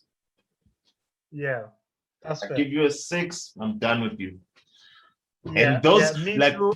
People have their people will have their understanding of, you know, they'll have their own reasoning, like, oh, maybe he gave it a 6 because this happened or what. But like, yeah, you guys think about it, whatever. But for me, it's a solid 6. Infinity War let down to the 6. Okay, now here's what I'm going to do with Infinity War. I'm going to give it a 7.5. You know what? I'll be fair. I'll give it an 8. I enjoyed it. But I'm being lenient for a reason. Yeah, you are.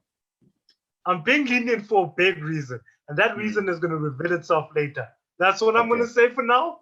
I'm going to give Infinity War the movie, the 3-hour movie. I'm going to give that. No. So sorry. Actually, I got Infinity War mixed up. I got it mixed up with Endgame. Yeah, no. Infinity War, I'll give a 7. I'll give a 7, not an 8. I'll give it a 7. Yeah. Yeah, 7.5. 7.5 for me. But don't be excited. Relax. Yeah. So, Ant-Man and the Wasp. Ant-Man and the Wasp, you can get a 4. You can get a 4. Ant-Man and the Wasp. Forgettable, very forgettable. The Wasp was just as much as a hot MILF as the Thor, a lady. Yeah, I would have boosted that to 5. But 4. I even forgot who the villain was. Ghost or some. Now it was some business guy, right? Whatever, bro. Okay. Yeah, really don't matter. Captain Marvel, I give a 1 out of 10. Okay, me too. This is why. I have to say why. Yeah, I'm gonna say why too. In Hollywood was just And it was creeping in. It wasn't too much. It wasn't super distracting. It wasn't like, oh, they're ruining stories on purpose because of wokeness. It was there, like in Thor. You mentioned in Thor, it was creeping in. It was there, but you had to pay attention to notice it. If you're just watching a movie eating popcorn, you wouldn't care that there was woke themes in Thor Ragnarok. In Captain Marvel, it was so blatant. It was so blatant. Yeah. It don't matter what you could have been distracted by a tornado and you would be like, this is some woke trash. This movie is why I hate woke movies. Listen, let me tell you something about me personally. I'm not a hater of woke ideas or woke like woke initiatives. I do believe that there is some level of social equality. I would like to hear more sophisticated ways of tackling that stuff more than some of the stuff that people say. But if someone delivers something more sophisticated that everyone can agree with, I'm there, right behind you. But when it came to films, which I love, when woke outside influence started creeping into films, and it was so blatantly obvious that like you couldn't even take this movie seriously anymore. This was a propaganda class. It was like a woke. You were in woke feminist school. You were sat down and you had to shut up while this woke teacher taught you about toxic masculinity and the gender pay gap and all this other rubbish that I've learned. These things that I'm never supposed to know because I'm a Black South African. I'm never supposed to be associated with any of these concepts. And I'm a very nice guy. So I'm never even supposed to know these things. But I've learned these things from these movies, these gender pay gaps, toxic masculinity, feminism. You were sat down, given a lesson. It emasculated Samuel Jackson. Dude was a kitty cat fan. Bro, the Skrulls, which were my favorite villains in one of my favorite Marvel animation of the Fantastic Four, which in Cartoon Network was one of my favorite shows for a long time. The Skrulls were amazing in that animation. Yeah, they made the Mexicans and I'm not being racist. They straight up made the Mexicans. Yeah. Mexicans that were trying to cross the border, but President Trump was eating their children and putting them in what like that's what we were getting a world lesson and news outlet coming from a feminist. That's what this movie was. You're like a comic book movie. You're not supposed. This is not you. There's a real movie. We'll talk about this shit, but you're a comic book movie. Yes. No one's coming to you to hear about social commentary or political commentary. The philosophies. A real movie will tackle the themes, the philosophies. It's not going to blatantly say, like, Taxi Driver is tackling the hero story, the hero's journey, of ego, masculinity. It wasn't like masculinity is a dangerous thing if you're a man. It wasn't freaking narrating, verbatim the issues of the day. This was what Captain Marvel was doing, and was doing it terribly. And the narrator was some redhead feminist. Actually, sorry, redheads. I know you guys are normal. Pink hair feminist, freaking gender studies. That is an idiot. That I don't want to hear from. You. I hate this movie. 1 out of 10 for me. Bro, for me, the reason why I give Captain Marvel a 1 out of 10 is twofold, right?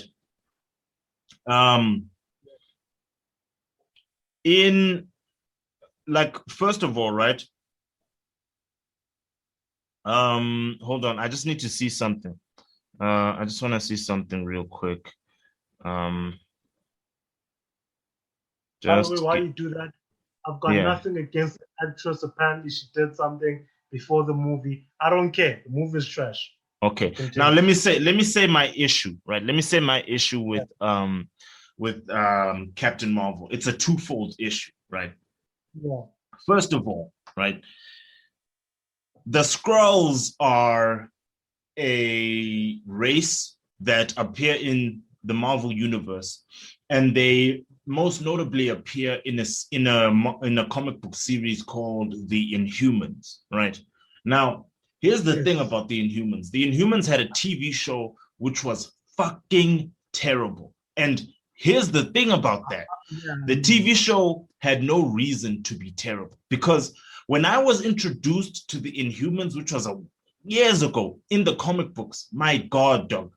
The first issue, right? Because it was like about this gas that was released on Earth, this Terrigen gas, which would basically make because there's people on Earth who are aliens, right? But they don't know. Yeah. And then once they are exposed to this gas, they'll start presenting like superpowers, and that'll show that, oh, you've got alien DNA in you, right? But the thing is, in the comic book, the way it handled that first issue was just brilliant, dog. It presented it through this social media thing. So like there was this one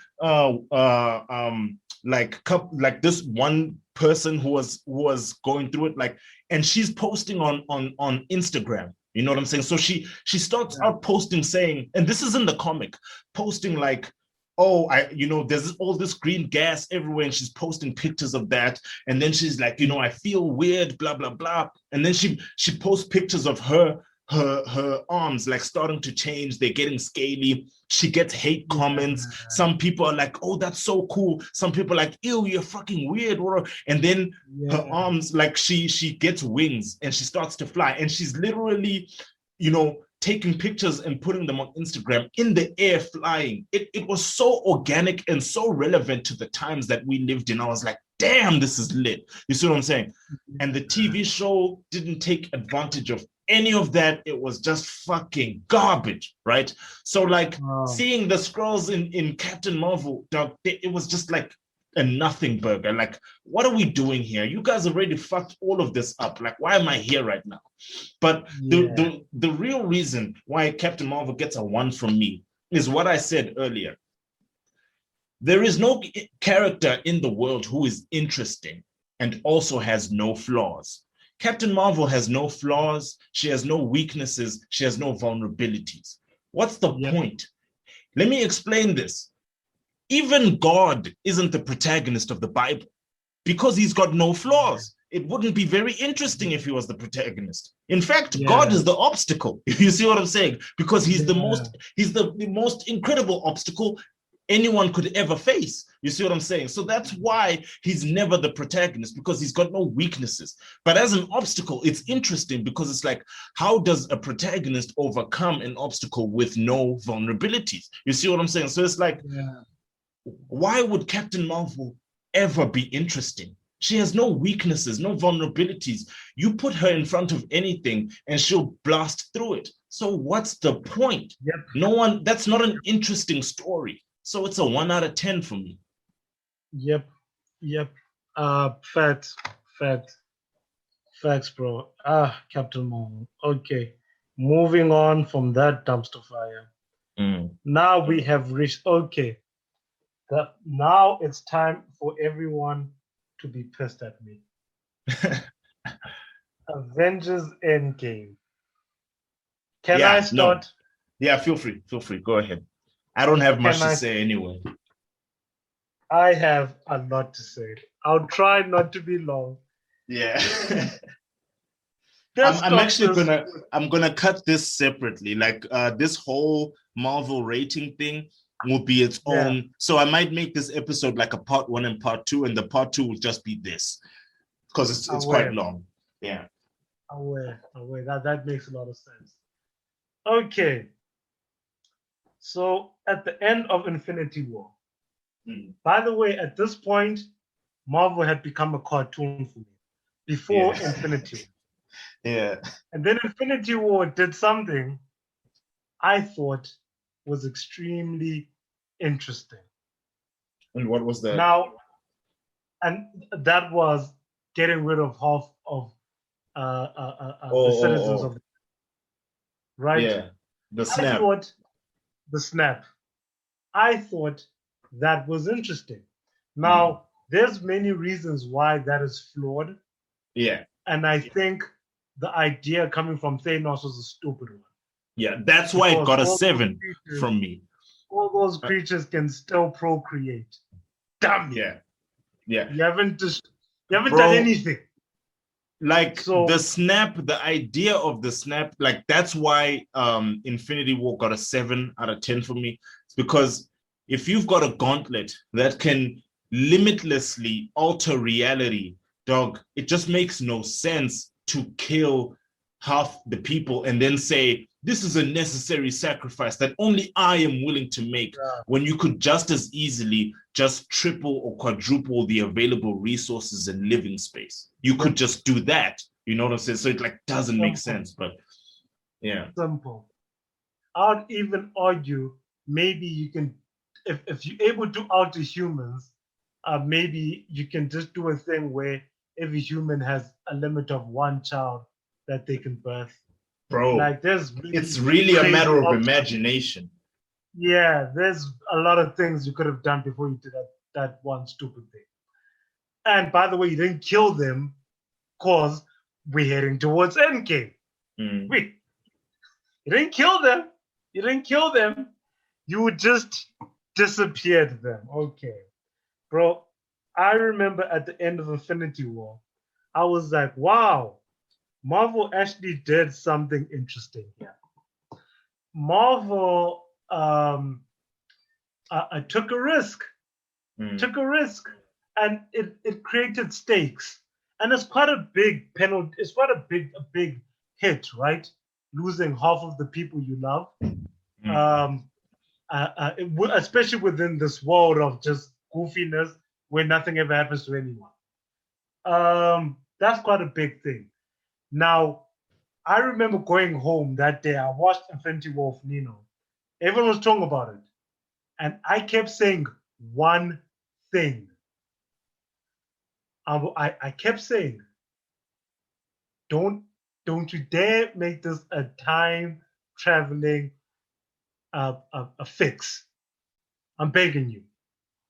Because the moment you do that, Marvel is officially dead in my eyes. Because you are now Jesuses.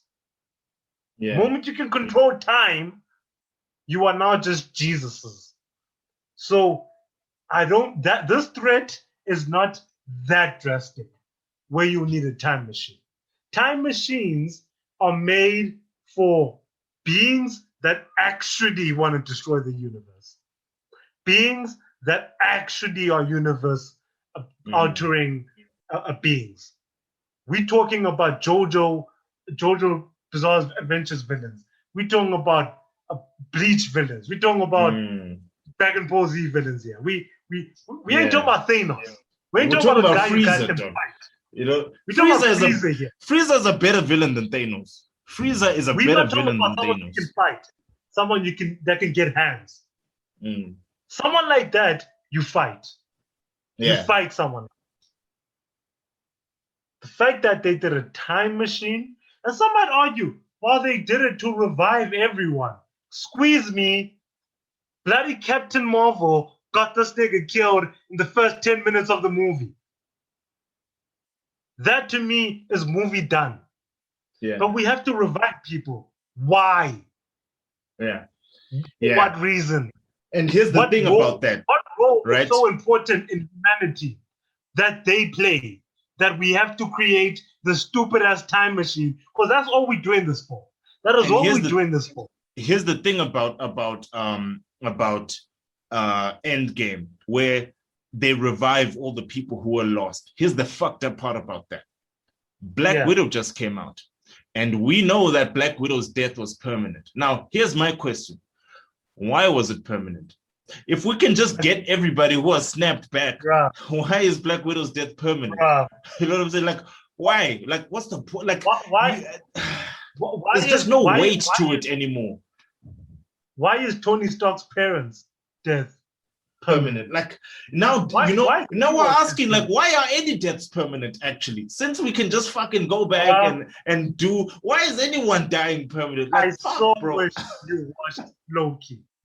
I so wish you watched Loki because you see that right there. That is very important for Loki. Yeah. But that's for another time. Yeah. I'm actually going to take out a YouTube video because I did a rant. Yeah. I did a rant and I've videoized it. I'm going to take it out on YouTube because I just had to. Because I was pissed. Please don't watch it because it spoils the whole show. Unless you don't care. But anyway. I probably will watch it if I'm not going to watch the show, or I'll watch the show first. But I'll probably just watch it. I probably won't watch the show. Yeah, but I'll probably watch a video. Yeah. Go in. But Endgame to me was terribly written. Not the dialogue. Some people think terribly written means people weren't funny, or people weren't interesting, or people didn't have interesting characters. No. That's character, that's humor, and that's there was so much about Endgame I didn't understand. Like the decision to make Thor. You know what I'm saying? Like I can understand where you're coming from, sort of, but I really don't understand how this was the decision you went with. Like, I don't know, man. Thor, honestly, out of all the characters, I feel like Thor is the most disrespected, and the reason is he's a straight white male. That's why. Yeah, he epitomizes an ideal straight white male. Like he's not idealistic. He's cocky. He's like a jock. Right? He's not like he's like a jock. Yeah, he's a Chad. He's a Chad, right? Like he's not like Captain America, who used to be a scrawny little kid, right? So he's got his virtue points for being just kind of deformed when he was a kid. He's not like Iron Man. Deformed, he was just skinny. I mean, that's some virtue points for him. A little guy, a beta, a simp. He had the simp body. A simp, he had a simp body. And he's kind of a simp. In fact, and he is kind of a simp, real talk. Yeah, he's a complete simp, yeah. And I'm pretty sure he's a virgin, too. I'm pretty sure he is. And by the way, we're not making fun of him by calling him a virgin. Because we're stating facts, bro. Could get him laid. It could get him laid. But his personality. There's no excuse except for you were punk. Yeah, you're punk. Yeah, real talk. I don't even have to. Superman, Captain America is the kind of guy who could come home and find his girl being fucked by a black guy. Real talk. So sorry, bro. Milani just was going crazy there.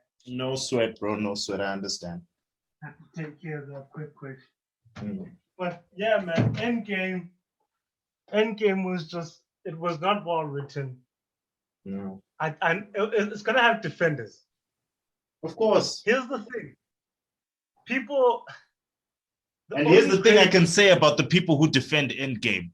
Those people don't have people who come to them and for advice of what they like. No one goes to those people for film advice or film criticism. Like, hey, bro, I wanna watch this film. Tell me, is it worth it? The people who defend Endgame, nobody goes to them for that.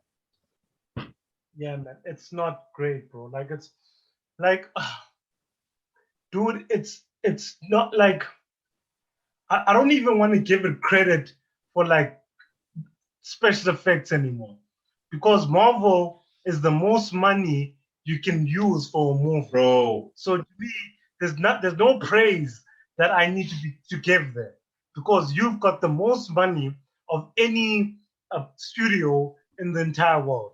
So special effects, yeah, you guys worked hard, but you got paid more than enough. So I can't. There's just something about that movie for me that just, it gets it so wrong. And I'm not trying to say there was a better story that could be. Actually, there was. There were many better versions of that story. Bro, the idea that Thanos dies in the first fucking 30 minutes is crazy. I don't know who came up with that. Do you know, honestly speaking, who came up with that, bro? You know what I'm saying? It's so, like, here's the thing. if you're gonna paint Thanos out to be this guy who has this idea of, you know, responsibility, I have to make this decision that no one else is willing to make. That means that this guy had the forethought to understand that once I snap all these people out of existence, right? You're gonna snap leaders of government. You're gonna snap administrators out of existence. You're gonna snap so many systems that were in place to create a cohesive society that are now gone in the middle of nowhere. So it's like someone like that would at least be able to take enough responsibility to try and lead, right? To try and rally people together and say, hey, we're going to make it through this. Take it easy. We are going to make it through this. But he decides, let me go and farm or some shit. Like, it's the dumbest thing I've ever fucking heard of, bro. Like, these Marvel people, I wish I was a social media influencer with like 10 million subscribers. Then I would find these Marvel people and be like, let's have a boxing match and you guys can keep all the money. I just want to hit you. Bro, it's so badly written. It was open to create. Listen, something like Star Wars comes from stories like this. Stories of a universal takeovers. You know, a political moves. You know, you see, and I'm glad you brought up Star Wars, because Star Wars is a story, a narrative that when you get into the nitty-gritty, it's a serious argument for who is actually on the right and who is actually on the wrong. It's not as simple as saying the Jedi are right, the Empire are wrong. Once you get into the nitty-gritty, there's a solid argument for actually the Jedi are the wrong ones and the Empire is right. Exactly. You see what I'm saying? But with this, I can't say Thanos was right. Empire, or the Jedi are idealistic and the Empire are realistic. And this is the battle between ideology and realism. Yeah. And because here's the thing about the Jedi, right? What that conflict creates. And I don't want us to go on a Star Wars tangent, but it's like, here's the thing about the Jedi versus the Empire. Like, without getting in too deep, the Jedi, when you look at their discussions of the light side of the Force and the dark side of the Force, right? If you remove the actual superpowers from what they're talking about, a lot of the light side of the Force is like acting with honor. You know what I'm saying? It's a like personal moral responsibility is the light side of the Force. Selflessness, things like that. You see, it's really just virtue. And then the dark side of the Force is really self-indulgent aspects of things. But ultimately, the Jedi are sort of like they've kind of got this ideology of like personal autonomy, personal responsibility and autonomy, whereas the Empire is more of order. You know what I'm saying? And an overarching order over all. And it's like both of these ideologies work for in terms of a civilization or society living, but it's like you can argue because some groups of people aren't like some civilizations or societies aren't going to be as good at personal responsibility as others. And the same as with this whole overarching order thing. Some people aren't going to thrive as well under that as others will. So it's like this very philosophical discussion that's going on. Yep. So yeah, man. Like for me, Endgame, I give it a. Have I rated yet? No, I didn't get your rating. I give it a 5. A 5. Because it made more money than any other movie. That's it. I give it a 5 for the people. I'm doing this for y'all, whoever's listening, and I'm giving it because it made a lot of money. If it was my personal, just like the whole Guardians thing, where I said I would give it 9 if it was my personal thing. If it was my personal thing, I'd give it a 2. Yeah. Okay. I can see that. Like for me, Endgame, I give it a 4. Like Infinity War, I said I give it a 7, but Endgame, I give it a 4. I give it a 4. I'm disappointed. And the irony of it being called Endgame, as though there was ever an Endgame in mind. Bro, shut the F up with that name. Okay, what's Spider-Man We've Far got from home. Spider-Man. More like Far Spider-Man, far from good. Am I right? Bro, can I be honest with you? Yeah. I don't remember a damn thing that happened in that movie. Bro, I remember all I watching know it. is that it was a forced romantic relationship between Peter and MJ. But the rest of the film, bro, it's a blur. It's a blur, dog. I don't remember. I'm gonna guess that it was like a 5. Yeah. It had an actor I really loved, Jake Gyllenhaal, and I think I do remember him being interesting. But it came out during COVID time, the early stages, Yeah. and I was bored out of my ass. Actually, no, it was a year before that. It came off the Endgame, and people were still babbling about how brilliant Marvel is. So I was just like, just I'm gonna watch this crap and just move on, and get Marvel out of my head. I think this was the moment I said I gave up. Marvel's done in my eyes. Yeah. It's finished. I can't fight anymore. You know what's crazy? Yeah. So right now I'm looking at the upcoming Marvel films, right? So we have Shang-Chi and the Legend of Ten Rings. We've got Eternals. We've got Spider-Man No Way Home. We've got Doctor Strange in the Multiverse of Madness. We've got Thor Love and Thunder. We've got Black Panther Wakanda Forever. We've got the Marvels. We've got Ant-Man and the Wasp Quantumania. We've got Guardians 3 and we've got Fantastic Four. For me, there's 2 films I'm looking forward to. The first is Guardian 3, right? Directed by James Gunn, from what I can see. And then the other one is Doctor Strange in the Multiverse of Madness. And the only reason I'm into Doctor Strange is because it's being directed by Sam Raimi. That's the only reason I'm like, okay, I would want to see what comes out of that. But the rest, I do not care for at all. I would absolutely agree with you. Before I watched Loki, before I saw what this whole multiverse thing is and how it's going to work, 100%. Oh, agree. Is that what it's going to include? The Multiverse of Madness is going to include all that shit. Well, Loki, let's say Loki introduced the idea of what this whole thing is going to be. Yeah, the multiverse stuff. Multiverse thing. And to me, bro, I've got such a huge issue with it. It's one issue, but it's so big that I'm like, my God, that it's ruined Doctor Strange for me, because you're right, Sam Raimi is directing that. I'm looking forward to one movie here. 2. Guardians. Yeah. Guardians, yeah. I heard there was going to be a Blade. I'm not seeing it in my list. I'm also not seeing Blade. And I'm not looking forward to it because I love it. Yeah. I'm looking forward to it because if they do my Negro Wesley Snipes dirty, I wouldn't even say I'm looking forward to it.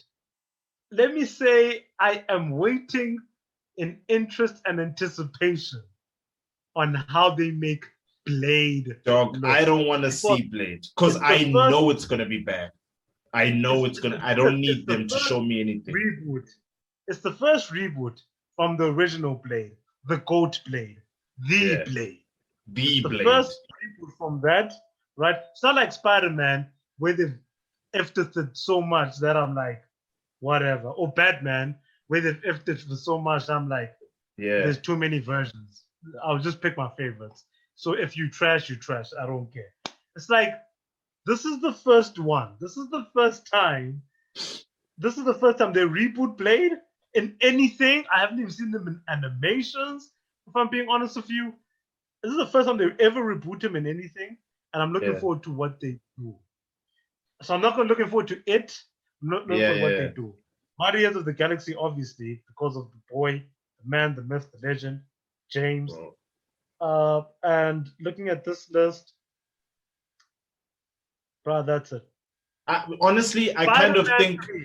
I know that you said that what you've seen in Loki kind of doesn't make you interested in what Doctor Strange will have to offer. But to be honest with you, one of the reasons why I trust well, not really trust, but why I'm looking forward to it. Like I said, Sam Raimi is the director, and Sam Raimi showed me with the original Spider-Man, like that he has a good understanding of like Spider-Man and like these comic book universes, but like Doctor Strange is pretty closely tied to Spider-Man. Like they interact quite often. So that's why I'm like, I have this kind of like hope that he might do a good job because he knows that Doctor Strange. You know, he might know that Doctor Strange that interacted with that Peter Parker, that Spider-Man from way back when. So that's why I'm kind of interested. But like the only one I'm really looking forward to is Guardians 3, and like the rest, I'm not at all. Like Blade. And you know, bro, like I agree with you because Dog, if they make Blade like an fucking all ages movie, you know what I'm saying? Like let's have some comedy. Dog, I'm just gonna I can't. Yeah, out. I can't. Audi. We already had that. It was Blade Trinity. And it was we already had that. Exactly. Yeah. So, but for me, the Sam Raimi one, bro, I wish I could square Loki and say what's happening in Marvel right now. And the thing is, if it wasn't called Doctor Strange and the Multiverse of Madness, if it was just called Doctor Strange 2, I'd be like, hell yeah, Sam Raimi, Doctor Strange 2, Sam Raimi. But the fact that it's about the whole multiverse world stuff, and Loki explained it the way it explained it, bruh. And it's nothing against the movie. It's something against Loki, and this thing is called multiverse something. You know, it's like, man, I promise you, that just killed it for me. Falcon and the Winter Soldier movie. Apparently, they're gonna do a Falcon movie. Not looking forward to that. No, do you want to quickly go through before we bounce? Do you want to quickly go through the shows? The shows. The Marvel shows. Let me look them up real quick. Just three of them. Wait. Okay, well, there's actually more than 3. There's quite a few shows actually. Marvel shows. I mean like the MCU continuity. In the MCU. Okay, in the MCU continuity. We can do that. Let's stick with the canon in MCU. WandaVision. You want to start? Yeah, WandaVision, I will give a 6. The reason I'll give WandaVision a 6 out of 10 is because it started so strong. Yeah. It started so strong, but then it fell to the wayside. So I'll give WandaVision a 6. And we all know, we talked about it in depth. We all know what the issues I have with it are, you know. Yeah, me too. I had big issues, but I think it was entertaining enough to get a 6. You know, it's a different format. It's a format I can handle for Marvel being a show. Falcon and the Winter Soldier. Falcon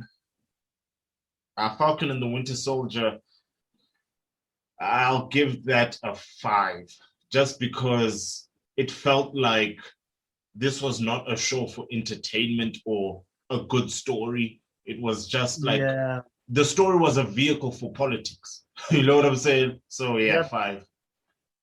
I'll agree with that. It lives and die on whether the story is interesting enough. Yeah. And even it tackling Black Lives Matter and all that stuff, it just didn't go deep enough for me. Yeah. Okay. Do you mind finishing it with Milani? Yeah, no problem. Milani is basically a guest, a permanent guest on the show. Loki. Well, I haven't seen Loki. Yeah. Okay. I'll save that for later. All right. I'll save that for later. My final one. I haven't rated yet, but I don't want to influence you. My final one. I'm gonna my final because you know what, I'm looking through the Marvel shows, and to be honest with you, the only shows that like I care about are the Netflix ones. Yeah. You know what I'm saying? Every other Marvel TV show is kind of garbage. The Netflix I would ones like did a pretty solid job. if you willing, right? We could do another podcast like this where we just explore the The Netflix Netflix shows, Marvel we could. world. That whole world. But Because I I think haven't. it's just as in depth as Yeah. maybe not all the shows, but I think Okay. enough. I've watched Daredevil, Luke Cage, and Yeah. I think Punisher only. I haven't Yeah. watched the others, but I That's think all if I've it's watched as well. interesting enough. Well, that's good then. I won't Yeah. have to get into the other ones. But those shows are interesting enough, I think, to have a chat like this. Yeah, but I'll be real with you. The Punisher, like just off the bat, I can say that the Punisher, the Netflix show, I give that like 7 to an 8. 7 to an 8, just because I feel like an 8 might be a bit strong. I don't remember it in its entirety, but Daredevil 9. That one. There's no Marvel movie that compares to Daredevil. Daredevil was fire. By talking about, when I say talk about the Marvel Netflix shows, let's be real, bro. I kind of mean we're going to talk about Daredevil. We're going to talk about Daredevil, bro. It was the center of everything. It featured most of the characters. Luke Cage does not have as much influence on the I will give Luke Cage this. Luke Cage did a solid job of giving a black superhero a black story. You know what I'm saying? Yeah. I liked that. It was like a true black superhero with an actual black story. It was almost like watching a gangster show where the protagonist happens to have superpowers. You know what I'm saying?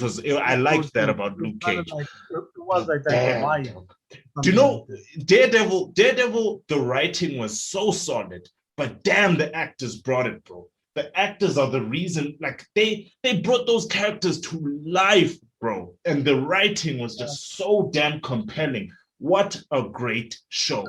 And those Marvel Studios bastards who make the movies, right? All those guys, I want them to know, bro, none of your writers, none of your producers, none of your directors can compete with the team that worked on Netflix's Marvel Daredevil, because that shit was unbelievably good. Unbelievably good. So well written.